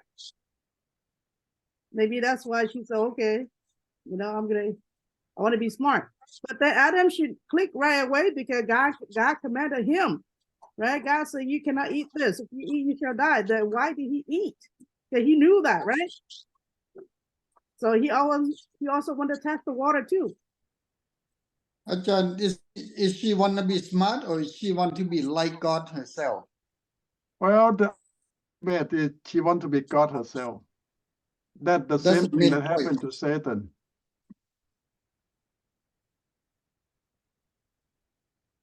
When we make decision to run our own life, it literally mean that we want to be our own God. We want to hold our own destiny. We want to take care of ourselves. But the thing is that they already like God because they're being created as a God image. Even though the Satan tempted about you will become like God, but they are like God because they're created in a God image. In fact, we have all quality of God in us. But what God wants from us is submissive, obedient. Man can do a lot of things. But what God wants from us is submissive and obedient. Ajahn, can it be that, like Ajahn Swang said, we're being created like God, that that means we are quite smart like God, but because of our sin, God withholds some of that smartness. So we don't try to brag about ourselves, like build the tower to compete with God or whatever. You know that God make us with unlimited ability to do anything. Man can do a lot more than this. Because of sin, we are stopped from a lot of things. But believe me, God make us in his own image. We can do anything. In the future, when we out of sin, in the new body, you can fly. You can do anything that nobody imagined that you can do. Is that a word in the Bible that at the end, before Christ come, when close to the Christ comes, saying that man will become much more smarter when they're close to the Christ coming? Well, in the book of Revelation, it tells us a lot that Satan will come and remind man that we can do a lot. And with Satan, we can do a lot. And that a big war will happen with angel.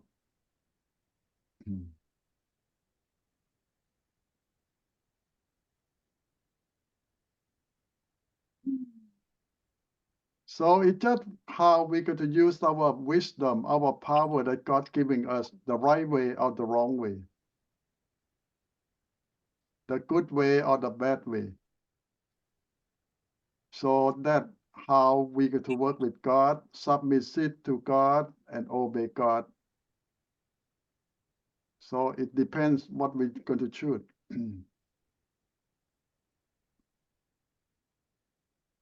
Okay, let's go back. I just want to remind you that the lecture will last just about 2 hours each class. You have another hour to go to join your study group. You choose one of them, or if you cannot join one of the study group, you need to study yourself 1 hour for each class to go over the lesson and start the project that required for you to do in that 1 hour each week for each class. Okay, let me share the lesson with you.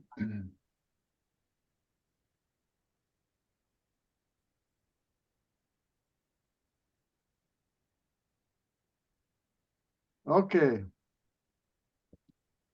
Chapter 2 of the Making Disciple. Tonight we're going to talk about what we mean of disciple of Jesus. This thing is more personal than you think. A lot of people think that I can be Jesus' disciple by do whatever I want and whenever I want. But in fact, there's a step, there's a procedure that Jesus already told us how to be his disciple. You remember that one time a rich man told Jesus that I want to be your disciple. Jesus said, the flock have hole. And everyone have a place to stay, but the Son of Man have no place. And another time he said that who want to follow me have to what? Take his cross, carry it, and follow me. Well, another step that he mean that deny yourself, take up your cross, carry it, and follow me. So it means that it's not just anyone who think that they can be Jesus' disciple without paying a price. First thing, when he said that deny yourself, it means that it's not you anymore. It's about Jesus now. Carry your cross, it means that whatever God put on your responsibility, your calling, you have to live with that thing and follow Jesus your whole life. Whatever he wants you to do, whatever he wants you to go, you obey him. So obedience is the heart of disciple. And the goal of discipleship is eternal life. It's just to know God. The whole goal is to have good relationship with God. And we come back to the same thing that we say that God make us in his own image. It means that this is an honor. Only man is made in God's image. God make everything in the universe, million and million of things, but not in God's own image, just man.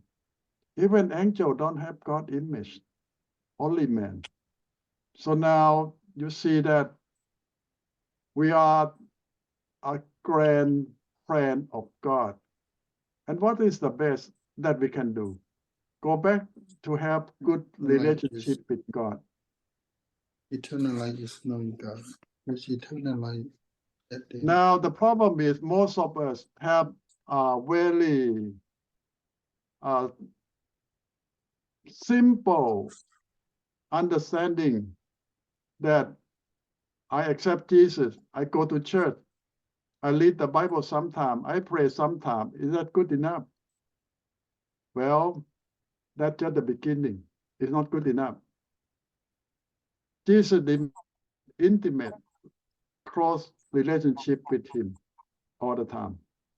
So how we build that relationship? Well, we can learn from our human relationship. I believe that you have some close friend or you have spouse. And you know that in order to be good friend, close friend, you need to spend time together a lot. You need to know one another so much. You need to care for one another. You need to keep building relationship. Without doing that, you have problem. And it's a lifetime work. It doesn't mean that, oh, I do that in our first year of friendship. No, it's a lifetime work. And one of the big problems of our relationship with God is sin. And the Bible talk about sin is, in the clear way, is disobey God. Some people think that I need to kill someone or do some really bad thing is sin. No. According to the Bible, disobey God is sin and serious sin. Whatever God say, we obey. When we disobey God, that is already sin. Thinking, acting, doing anything against the will of God, that is sin. So we might commit sin all the time by not disobeying God. We know what God wants us to do and we did not do is already sin. Some people say that if I do nothing at all, so mean that I do not sin, you already sin. Why? The Bible says that if you know that something is good and you did not do it, it's already sin. Wow, that is serious. Because we come from the belief that to do good, to do bad, have result on your life. To be sinful, you need to do something. To have merit, you need to do something. But if you do nothing, I did not do sin, I did not do good, where am I? From Christian perspective, if you know that something good and you did not do it, it's already sin. So we come to the point that Jesus is the one who come to bring us back to God. We use the mediator. It means that the one who go between. Now, we used to be God's friend. Now we are God's enemy. And for us to go back to God, to help us, to bring that relationship back. And the Bible tells us that Jesus is the one who come to help us to go back to God, to bring us back to that close relationship again. We need to start that. And now you see that the key is how we get Jesus into our life. We know that Jesus died for us. Jesus come to help us. We need to accept his help. And Jesus have the power to help us change our life and make us again. And some people say that you say you believe in Jesus, you have no doubt. Is that a blind belief? Well, it's different. Some people, you know, that they have blind belief in the sense that they don't know, they don't understand, they don't care. But in order for us to believe in God, we know, we care, and we understand what we're doing. But some of people don't understand us. Why? Because they don't know, they don't understand, they don't see, they don't have experience. You can tell a lot of people that we have the Spirit of God in us that confirm to us. In our heart, in our mind, we know that what we're doing is not just something that people say we don't know, we don't understand, we just blind, but it's different. God and the Holy Spirit speak in our heart, confirm to us, so we know what we're doing is right. So it's not just head belief. We always say that our heart need to fail too, and our life need to change. So there is a consequence of a new life in Jesus. When God starts changing us, our life change. It's not just in your head, but the whole life change every day. So this is the power of God that working in us in order to be Jesus' disciple. Now, the living trust is not just a belief, but it's a living life. It's a life-changing experience. The moment you accept the Holy Spirit into your life, accept you are sinner, accept Jesus to be your God, your life starts changing. Not by what you do, but by the power of God in you. And now this is something to confirm that God working in you. You need to trust, you need to obey. And that is some idea about new life. And this is the process of being a disciple. God needs to start changing us first. You might hear the story that the Greek philosopher, when they interview new students, a lot of students will come to apply to be the follower or disciple of famous philosophy in the past 2000 years. And one question that all the famous philosopher we ask the student, the prospective student is, do you have the master or you learn from anyone before? Some say yes, some say no. And you know what the teacher answered them? If you have teacher before you come to me, I charge you double. But if you come straight without any teacher, never learn from anyone else, I charge you 50% off. So what that mean? A lot of students say, why? I already learned a lot. I have a lot of good foundation. Why you charge me double? And those guys never learn anything. You charge them 50% off. You know what the philosophers say? You already have all the wrong foundation. I need to take double time to destroy your wrong foundation first before I can build a new one, the correct one. So double work. But for the one who don't have any teacher before, they don't know anything, I can start building from nothing a lot faster, easier. Well, I don't know what we learned from that story. What we learn is sometimes some people think that they can be Jesus' disciple real fast, real easy, but turn out that more difficult.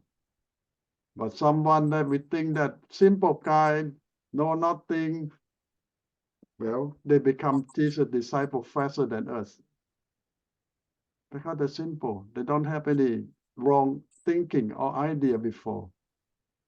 So sometimes someone we look that supposed to be strong and good believer turn out not that good.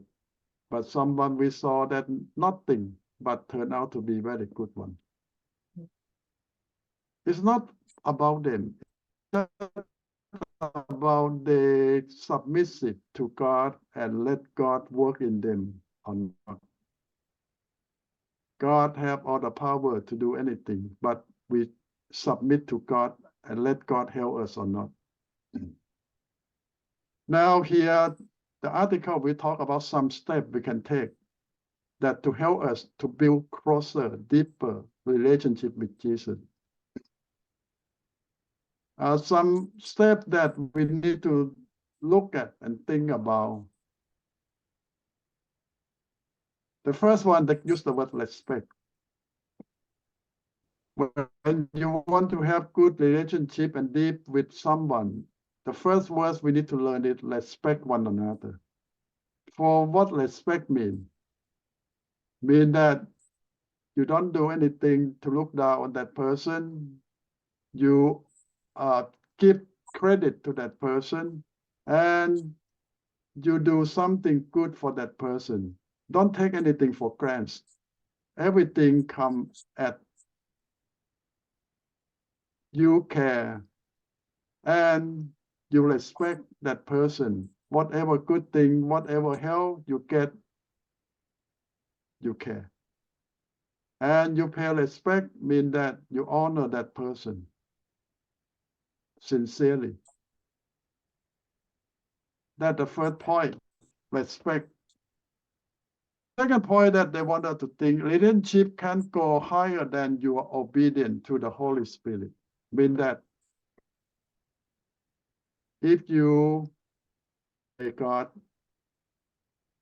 and your relationship will getting better, mean that you cannot grow without obedience.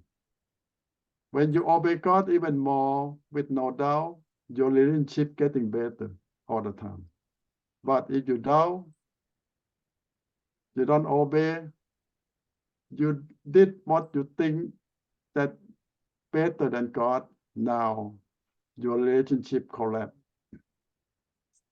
Relationship with God, with Jesus, depends on your obedience to Him.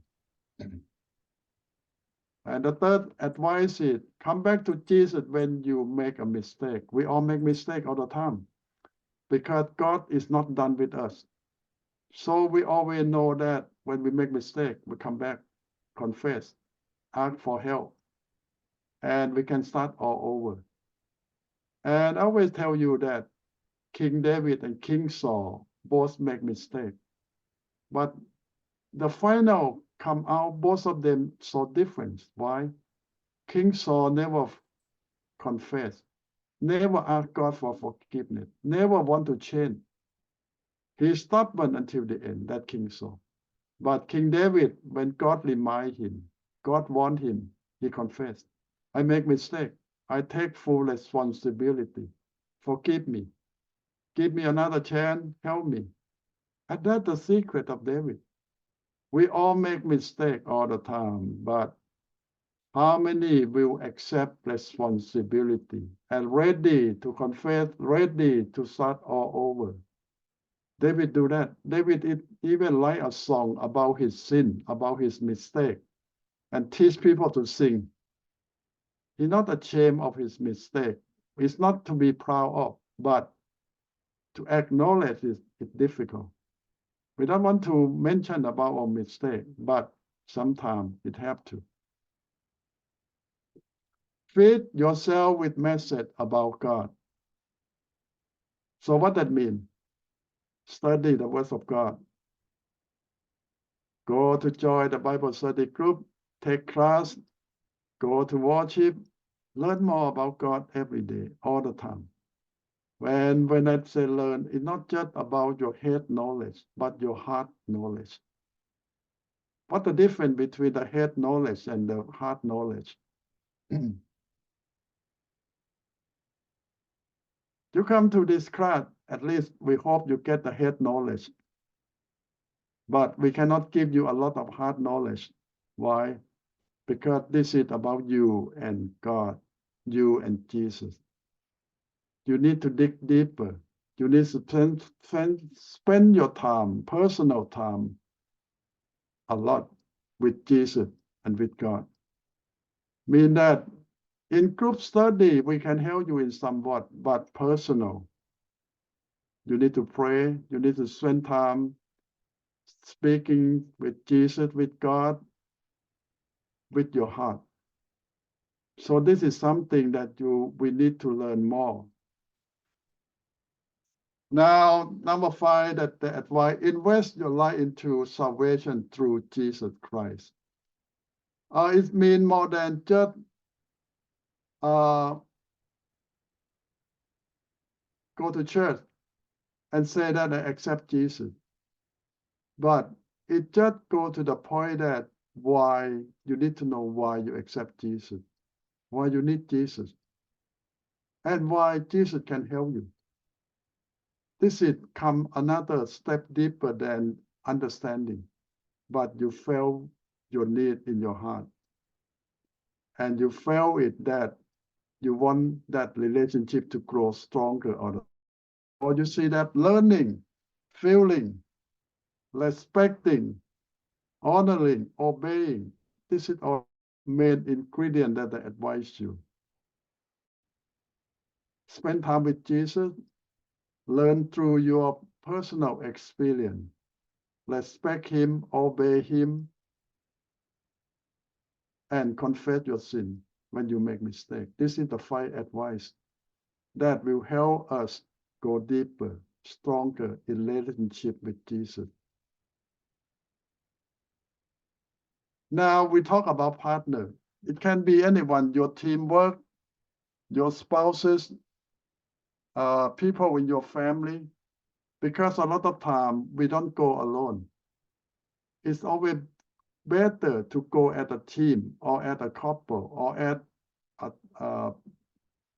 someone who you can trust as a good friend to work with you. And you will feel that a lot of time you try to go alone by yourself and you fail a lot of time.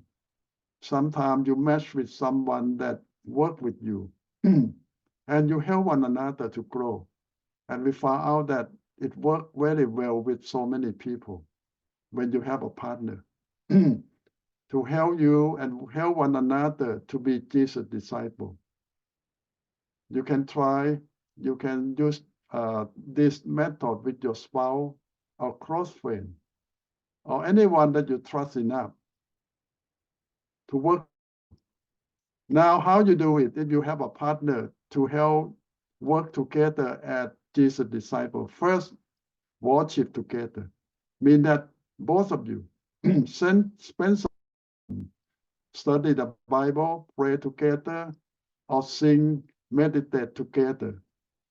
In the past, you might do it alone, but now you're going to work with your partner, someone that you trust, someone that you feel comfortable with. Pray with one another. Worship one point, and now you pray. Spend time together, pray with someone.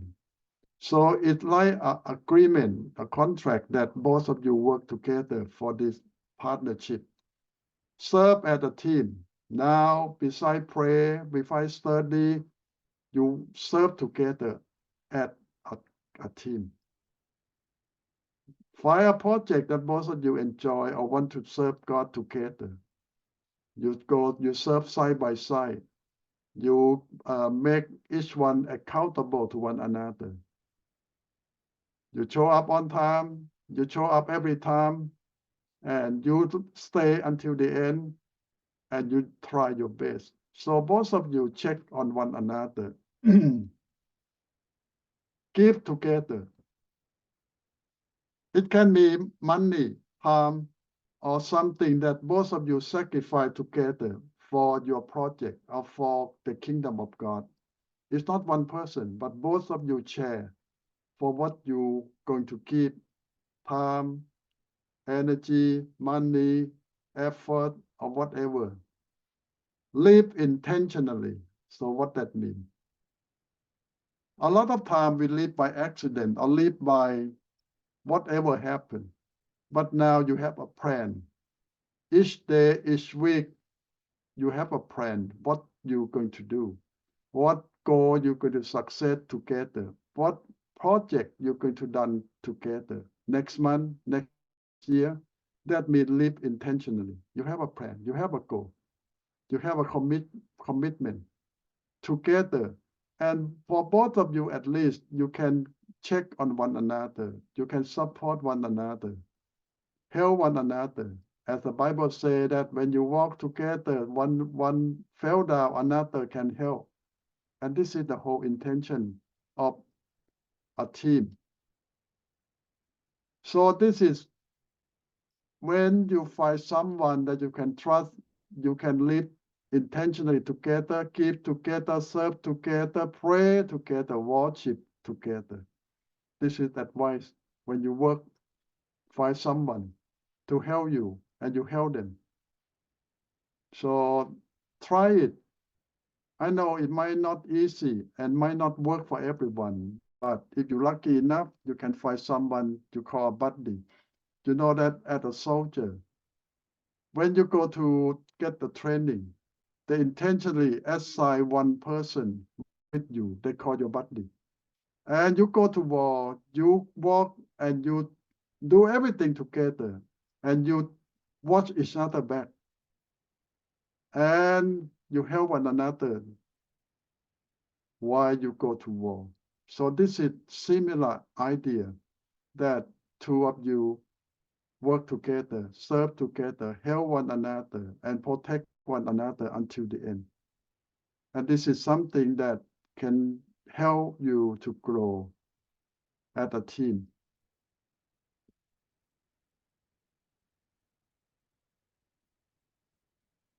Okay, so far we covered some two ideas that how to live as a believer, this Jesus disciple, and how to work as a team.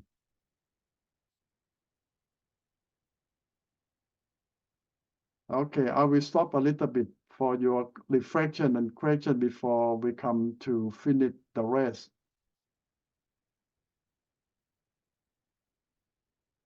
I'll think about your question or your reflection. I will come back for you for a few minutes if you need question or answer so far what we have learned.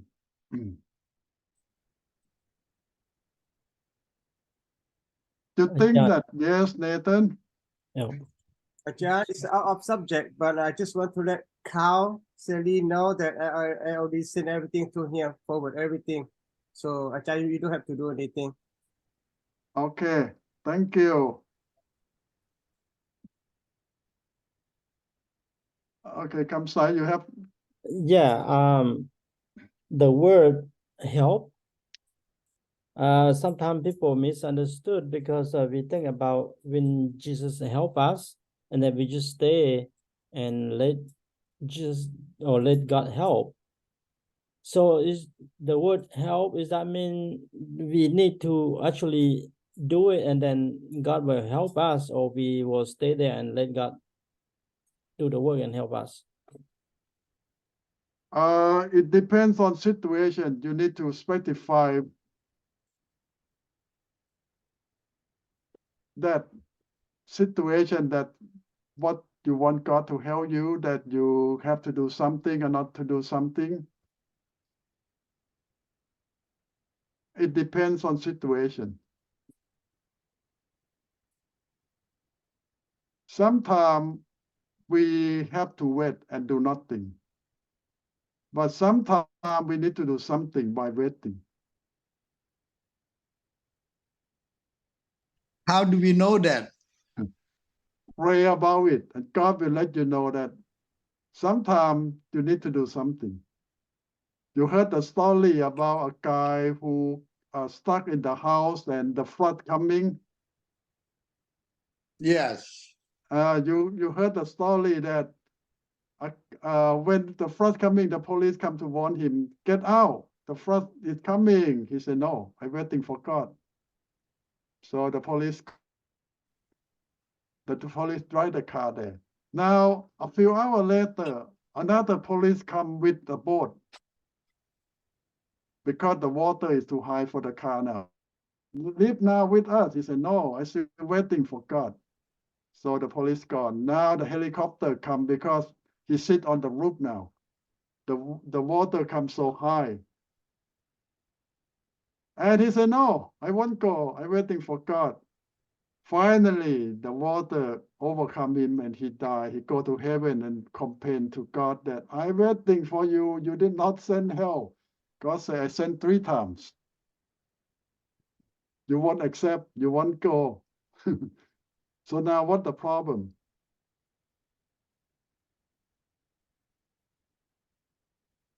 He said he's waiting for God and God sent help 3 times. And they say no. So what he expect? Angel? Yes, the angel came when he died.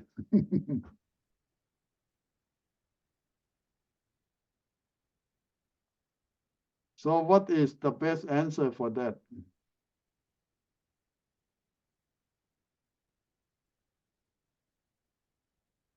Sometimes we don't know that God or the answer or God or the help, but we deny that or we don't accept it.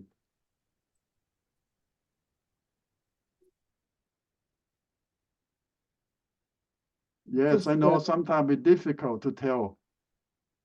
It's just that sometimes it comes, but it just looks normal. Nothing indicate that that's a work of God. That's a messenger of God. That is the will of God. Yeah, you don't know that a lot of times God just used a simple way to answer us. It's not like God called Samuel, then come back later, Samuel, and then continue calling Samuel. Yeah, you always want the way God called Samuel or called Moses.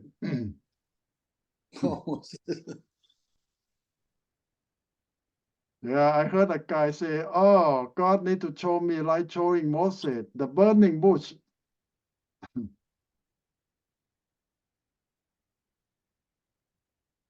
Well, different way. You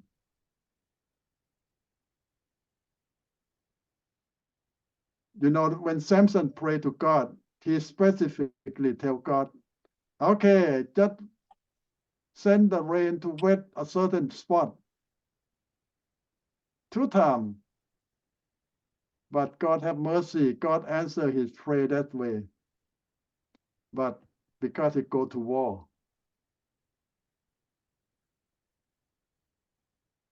he need to know for sure this is from God. But we at war every day, huh, Ajahn? Yeah, I know your war.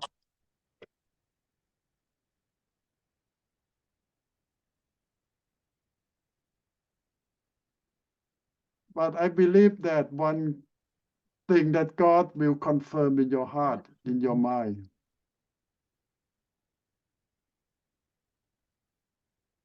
How to find a partner that will work alongside.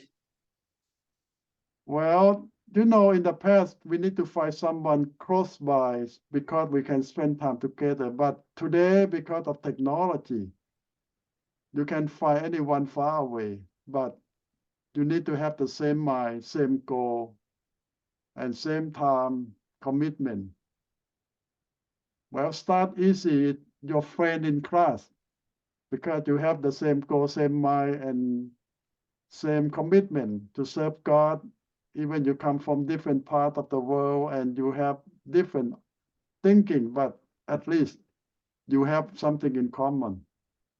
Friend in class can be the good start.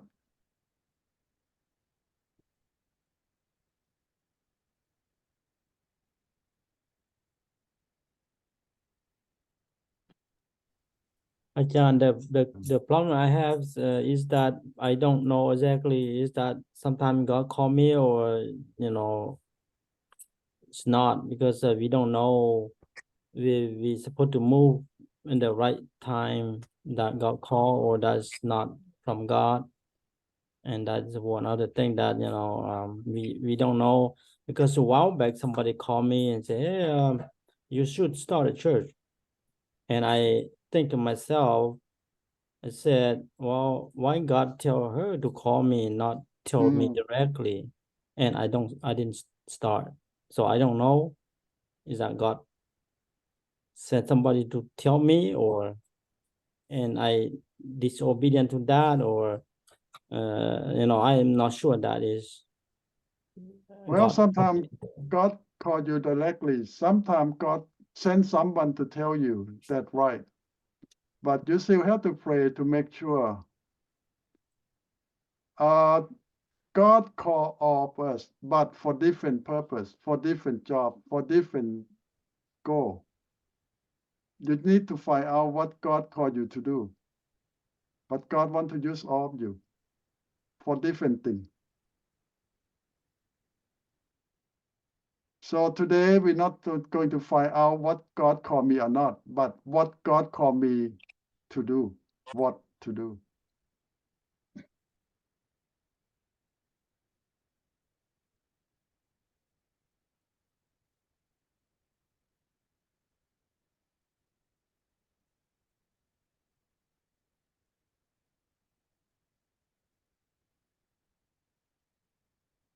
So what is the problem when we don't answer God?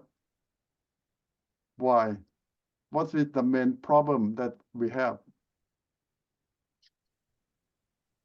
For me, because I'm not sure that it's from God.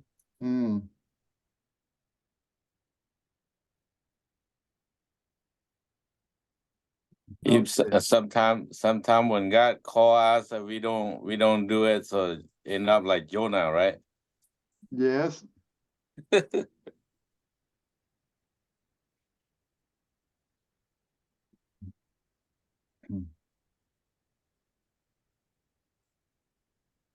I know a preacher.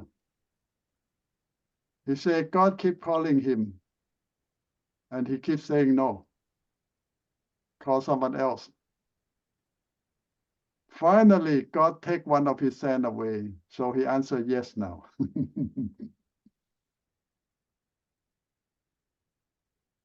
He traveled everywhere to preach the good news, the salvation. He said that I should answer God many years ago. Yeah. Okay, John, if the God calling you, sometimes they call you the long distance, sometimes call you short distance, like a short time. Yep. The prophet, some of them God called and used just one time. Oh, okay. Yeah. Now I got it. So sometimes God calling you to use you in order, like COVID time. It could be problem. Yeah, could be the same thing as what we see it. Yeah, someone God called and used the whole lifetime. Well, let's say if God called, not only God called, we have to know that God equipped us, slip out, equip us with the knowledge or not. Because in order for us to serve God on particular area, God will equip us. That's how we know, right, Ajahn? Well, God yes. will equip us with the knowledge of particular tasks, because the Holy Spirit is the one who do the work. Without the knowledge of God from the Holy Spirit, we cannot do his work. And the question is, how do we acquire the knowledge from the Holy Spirit? Well, it depends on situation. You might see different calling. Someone God called and he know nothing. It depends on what kind of job that God going to use you or call you to do. But Chris have a point. When God calls someone, he prepared that person for that job. Like when God called Moses, he prepared Moses for many years. When time comes, he used Moses. and not by accident. Moses is the best person for that job. Is that the Moses lesson or with all that trouble, hardship? That's the lesson to build his character and knowledge. Well, you see, if you study his life, it's not by accident. The Bible says God prepared Moses even before his birth, and Samuel too, not by accident. One thing I always ask a question but never asked yet. Hmm. Let's say for some reason, for the people that God to use is always have a so much turmoil. Let's say when Moses was born, Egyptian will kill a lot of people in order to get to Mhm. Moses. Same thing when Christ was born, the Pharaoh or the king or whoever kill a lot of people just to get to Christ. You see that Satan is the one who know what God tried to do. And Satan tried to stop everything that God tried to do. Ah. So he will kind of is, but he don't know Pacific, but he do in very general to cover the whole field, Yes. like a carpet bombing instead of precision bombing. Yeah. They call collateral or something. Collateral damage. Yeah. You die in the same process, or because you are in the way of them, so they kill you too. I've Or been you thought about that suffer. for a long time. Mhm. Well, what the will of God will overcome, and God's plan will be done. We all just have to respond to God. So that means God just like a prosecutor, right? So God to fight, God to get away from the good news from us. And then at the same time, how do we know God call or Satan call? That's I hard to separate this point. I always call God as my prosecutor. Well, the Bible says God always been good. But when things that doesn't mean good, well, you have to doubt it. This is from God. Ajahn, can we look at this perspective? Let's say, like we just talked about, that the terrible thing happened when God planned to use somebody. I know that it's not because of God did the terrible thing, but because of Satan tried to stop God's process. Is that how it is? Sometimes the sign of somebody cannot serve God is because there's follow with prior to serve God, there was a big disaster in his life, or sometimes something horrible happened, not because God did that purposely, because Satan tried to put us in a doubt.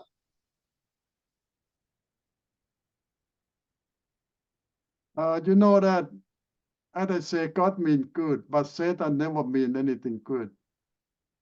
So when God start the process, Satan already after you. You see, with even Jesus before he started his ministry, he prepared himself 40 days, 40 nights by fasting, praying. Satan came right away. Try to stop Jesus in any way. But in that case, it's kind of interesting, Ajahn, because not because of the Satan bring him there, but the Spirit bring him to the temptation. Well, in the sense that the way that another part of preparation. You know that in her 3.5 years, Jesus will went through that same temptation so many times.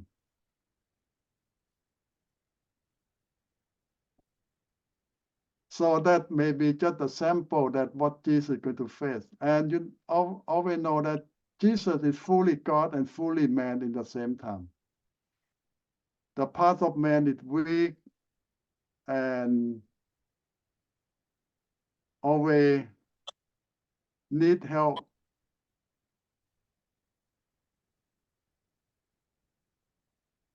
And we are fully man, but by the help of the Holy Spirit, we're going to get through all the temptation too.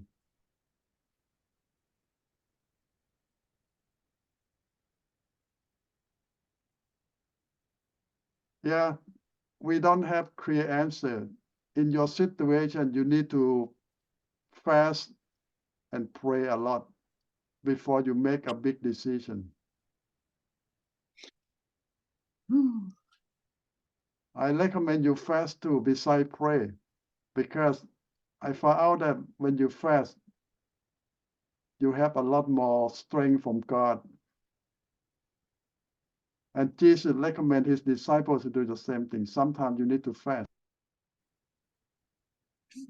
Fasting means not eating, and that's it. Not eating. Yeah.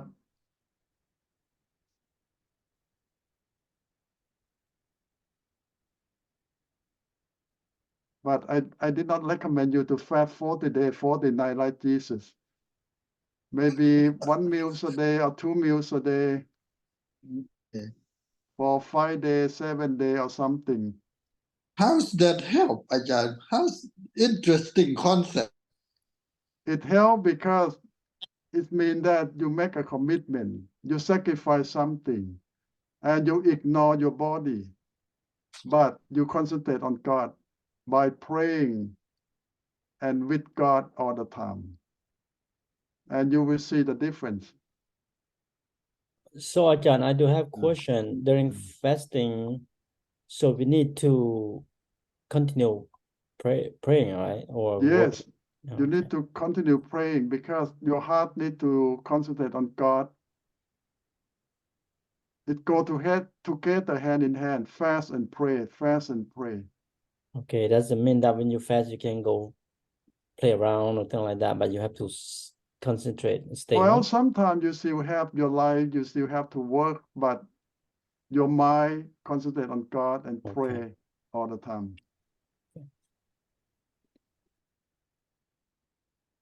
You can do that without fasting.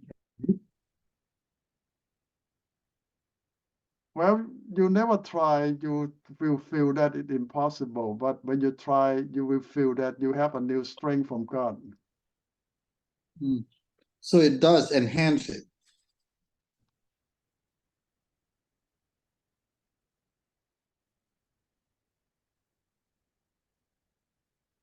Okay, let me go back to the note.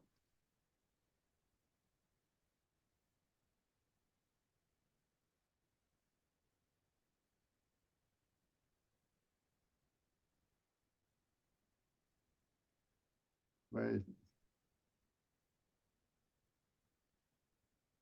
Okay.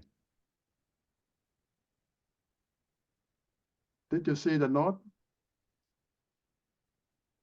Yes. Let's see. Oh, not anymore.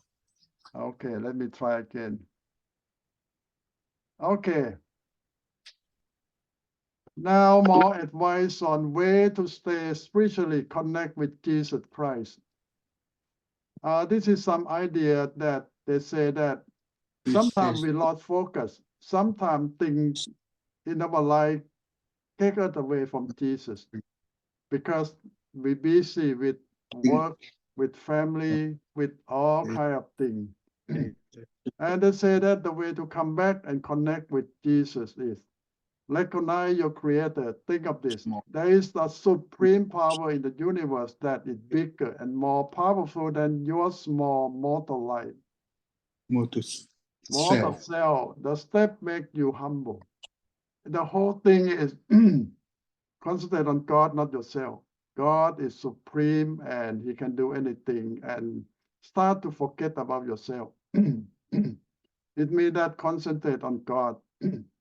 Seek opportunity to put more love into the world. Mean that love will enhance your life. And somebody ask where to start. Love everyone around you to start with. Show your God love and care and help other people. When you start loving everyone around you, help them, and that will make you cross to God another way. And set time each day for meditation, reflection, contemplation. It means that deeper prayer and meditation with God. Set a time every day to do that.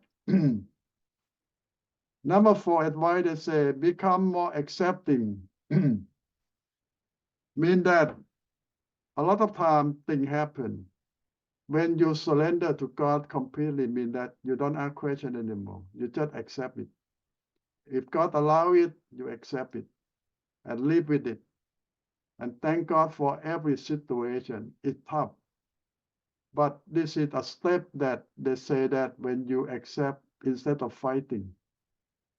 And you learn how to depend on God more. But when we still denying everything, we still fighting. We still not submissive.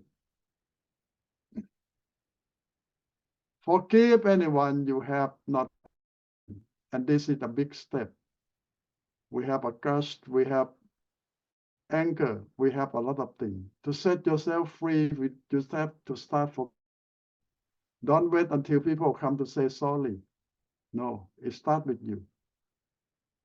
Recognize your mistake. We all make mistakes. Admit it. Ask God for forgiveness. We make a mistake all the time. Try to see the good in others. People have both sides, good and bad, but a lot of time we concentrate on the bad side. Just start looking on the good side. Take stock of your thought and behavior. Thing we need to change, and we have to start changing.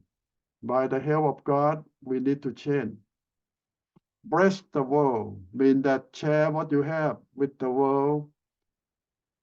Use each interaction to be the best, most powerful version of yourself. Mean that live like this is your last day. You ever think that way? Today is my last day in this world. A lot of people dare not to think that way, but sometimes it's a good thing because you try to do your best each day because you think that this is my last day in this world. Sometimes we need to remind ourselves we don't have much time. So each day is precious. Each day is a blessing. So make the best of each day and thank God for it. So this is 10 advice that we can do in order to make our life happier and set our free from all the burden that we carry. And by doing this, you might be surprised that you get closer to Jesus even faster. Because this is the thing that Jesus teaches his disciples to do. Directly, indirectly. Depends on God, recognize God, control everything, and try to love more. Spend time to meditate every day on God and life. Accepting whatever happened, don't fight, don't deny, don't feel sorry, but accept it. Forgive everyone. Recognize our own mistake. See good in other people. Think about things that we can change, can improve ourselves. Share with the world what you have. And remind yourself, this might be my last day in this world. This is not keeping up, but it's to do the best each day that God gives you.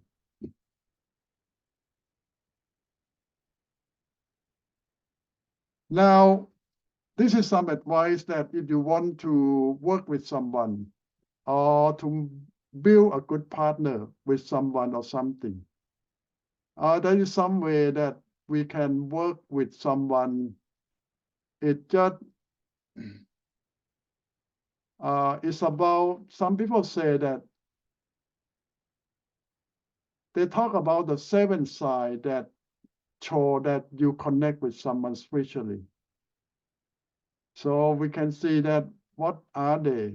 7 signs. This is the first sign. You feel a deep sense of peace and serenity when you are around him or her. It means that you connect with someone spiritually, because when you spend time with that person, you feel have a sense of peace and happiness, calm. But when you spend time with somebody, you don't feel this way. It means that you don't connect with that person. He inspires you, or she inspires you to be a better person. Mean that both of you connect with one another. Number 3, a gifted advisor confirm it. Mean that someone else you that you two match. You two have something in common. So this is some other people who confirm that. They see that. They feel that too. Okay, number 4, your sense are heightened when you are allow him or her. Mean that you feel something strong, some sense that make you better. Number 5, his presence or her presence make you feel calm and safe. So this is another step. You just know certain thing about him without needing any sort of explanation or proof. It's like 6th sense. You connect spiritually with someone, and you communicate through that sense now. Spiritual connection. 7, he bring out the best in you and your ability, even if it's something that's challenging for you. So mean that both of you connected and inspire one another, support one another spiritually. It feels like your soul are talking to him without words. So this is something very close. Something inside you is telling you that he is meant to be in your life. You feel as if something is guiding you and protecting you in his presence. You have more respect. You feel at peace when you are with him. This is something. Jesus Christ make you feel better about yourself. And you feel magnetically drawn to them. You can be your authentic self around Jesus. You would do anything for Jesus. You feel a strong attraction to him. Your conversation never becomes forced or awkward. You share the same value. You can tell when something is wrong. You support each other. The list will go on. And some look similar. And this can be someone or some really believe that you can use this at your relationship with Jesus too. So it can be another person or with Jesus. They say that most of the advice will apply to you try to spend time with Jesus or some other Christian friend. It can be both. You can use this guideline to help you to find someone that can be your partner to work with you. I believe that not all have this all quality. They might have some, and that's good enough if you can find someone who have some of this quality and make you feel that this is some guideline. Believe me, you cannot find everyone who have that 25, 26 quality of this.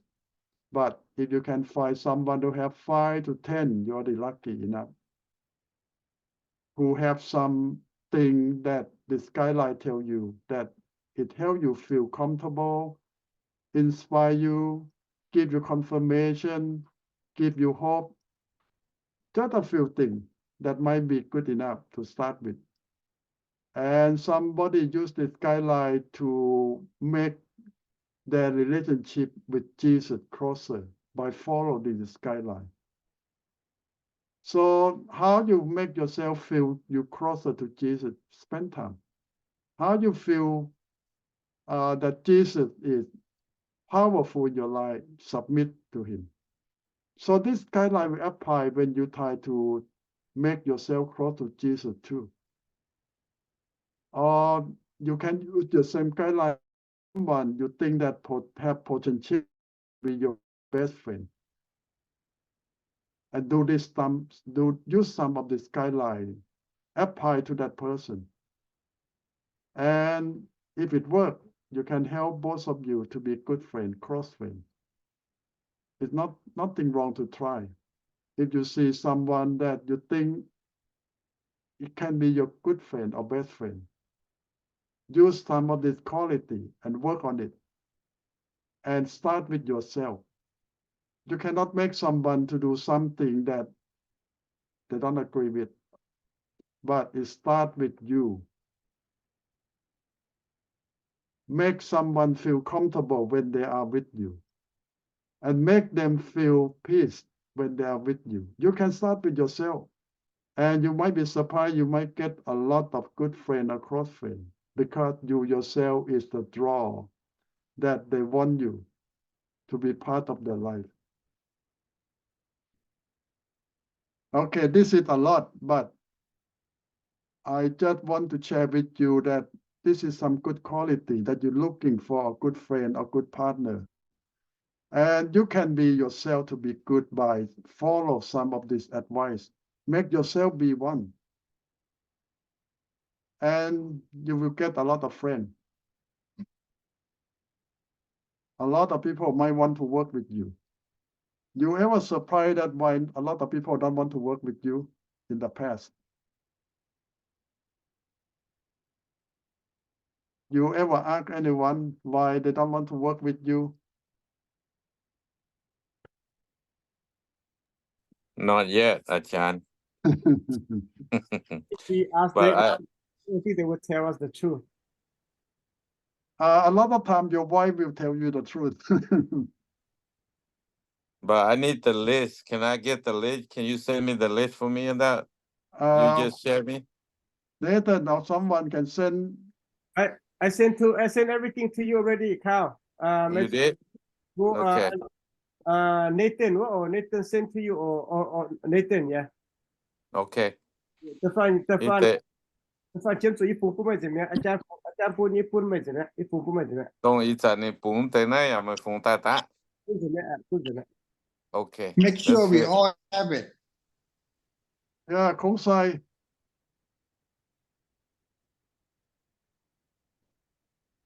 Yes, Can you Ajahn. send to your friend? I don't know what your name. 1983. Yes, I did. I post right there. Okay, you send everything that I send out to him. Okay. There's a. You mean the Zoom or the? Or the note. Oh, okay. Let me write down all the info. Let me take a picture of all their emails with the. I'll send it, and whoever want to, I'm gonna try to translate also in Thai. What? But it's Google. I think it's dictionary translator. Okay, it's not me. But if whoever wants the lecture note on Thai, let me know. Now I'll send you the Thai language. How's that? Just in English to everyone. Oh yeah, I'll do that. Thank you.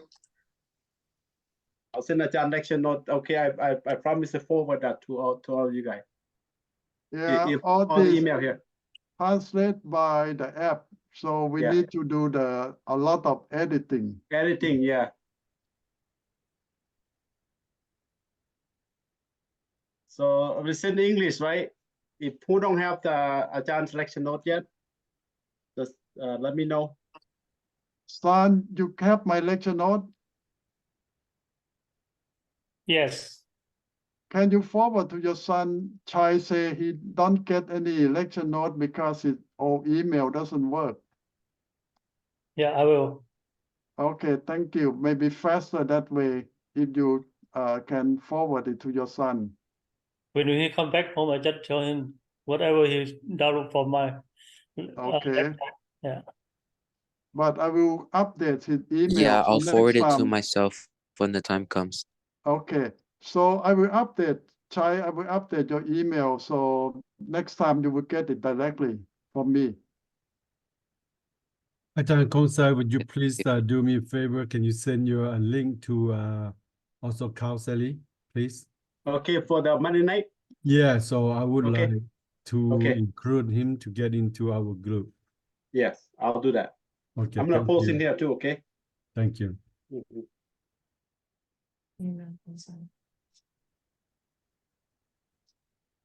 Okay, we have a few minutes. You have any question concerning what we're learning or? Sorry, I just want to ask everyone, I just sent an email out for the last week, link to YouTube. If you have not received it, that means your email is not valid, that Ajahn sent it to me.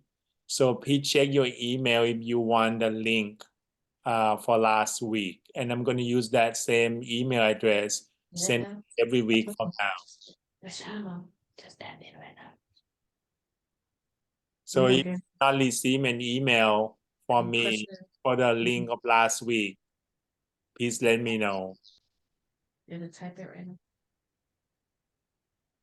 Thank you.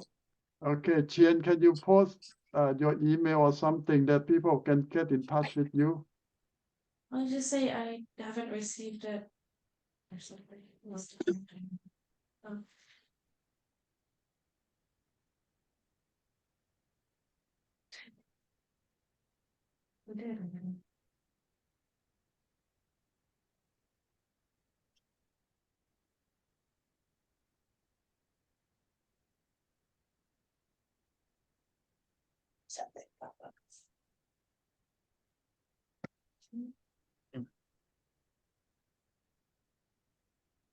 Already did, Ajahn. Okay, thank you, Chien. You're welcome.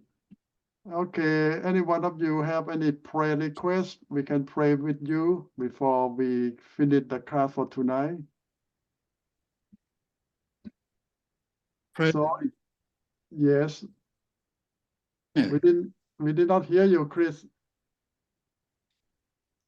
I'm not muting. Oh, okay, now we hear you. Okay. Pray for that we can find somebody we can co-op with in work or in study or in consulting.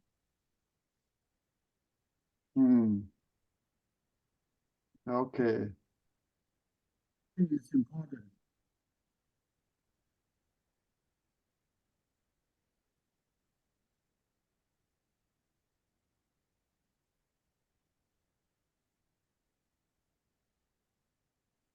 Okay, before we done, don't forget to send in your registration. And we need to submit all your record before the end of this month. Registration. And anyone know anything about Bun?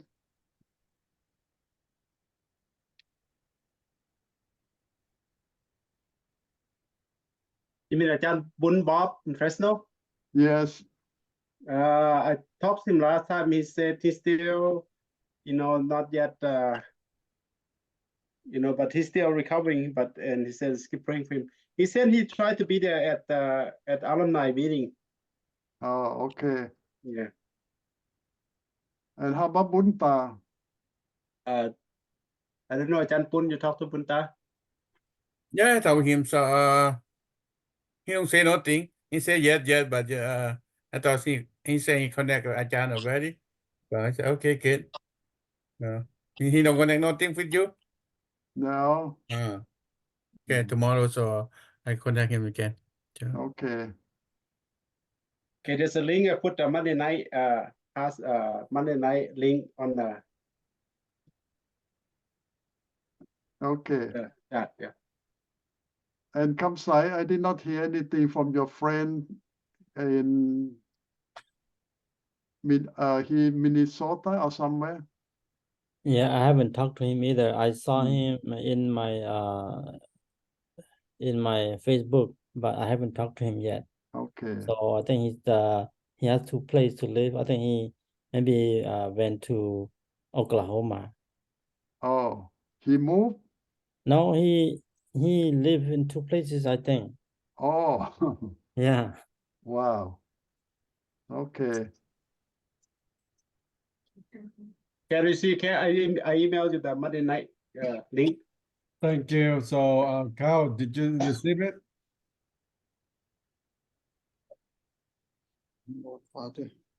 The email. Oh, The no, Monday it's- night small group for our project for the Monday night bữa mà nó Monday night như bữa group study rồi hả bây giờ đốm nom project này the requirement mà 20% คะแนนnhư nào? Okay, let us pray so we can be done for tonight and let you go. Let us pray. Loving God, we thank you that we can spend almost 4 hours together to learn about your words and how to serve you. I lift up all students before you. They sacrifice so much for all these classes. Help them, provide for them, and protect them, and pray for Chris' request that we can find someone that we can be partner to work together and to grow together, get closer to you, to be good disciple of Jesus Christ. Help each one, help Bob from his recuperation from his surgery, that he get well soon, and the rest of us. Provide for us and help us in our ministry in churches everywhere and protect us until we come back again next week. I lift everyone up before you. In Jesus' name I pray. Amen. Amen. Okay, God bless you all of you. Okay, God bless you. Yeah, thank you, Ajahn. Okay, let me know if you need any help. Okay. Okay. Okay, see you next week. Bye-bye. Okay, bye, Ajahn. Good night. Good night. เดี๋ยวว่าด่างบุษนายไหนbefore everybody leaves I wanna get to know that Monday night, what time was the Monday night we're meeting? 6 o'clock. 6 o'clock, the same. Same, yeah.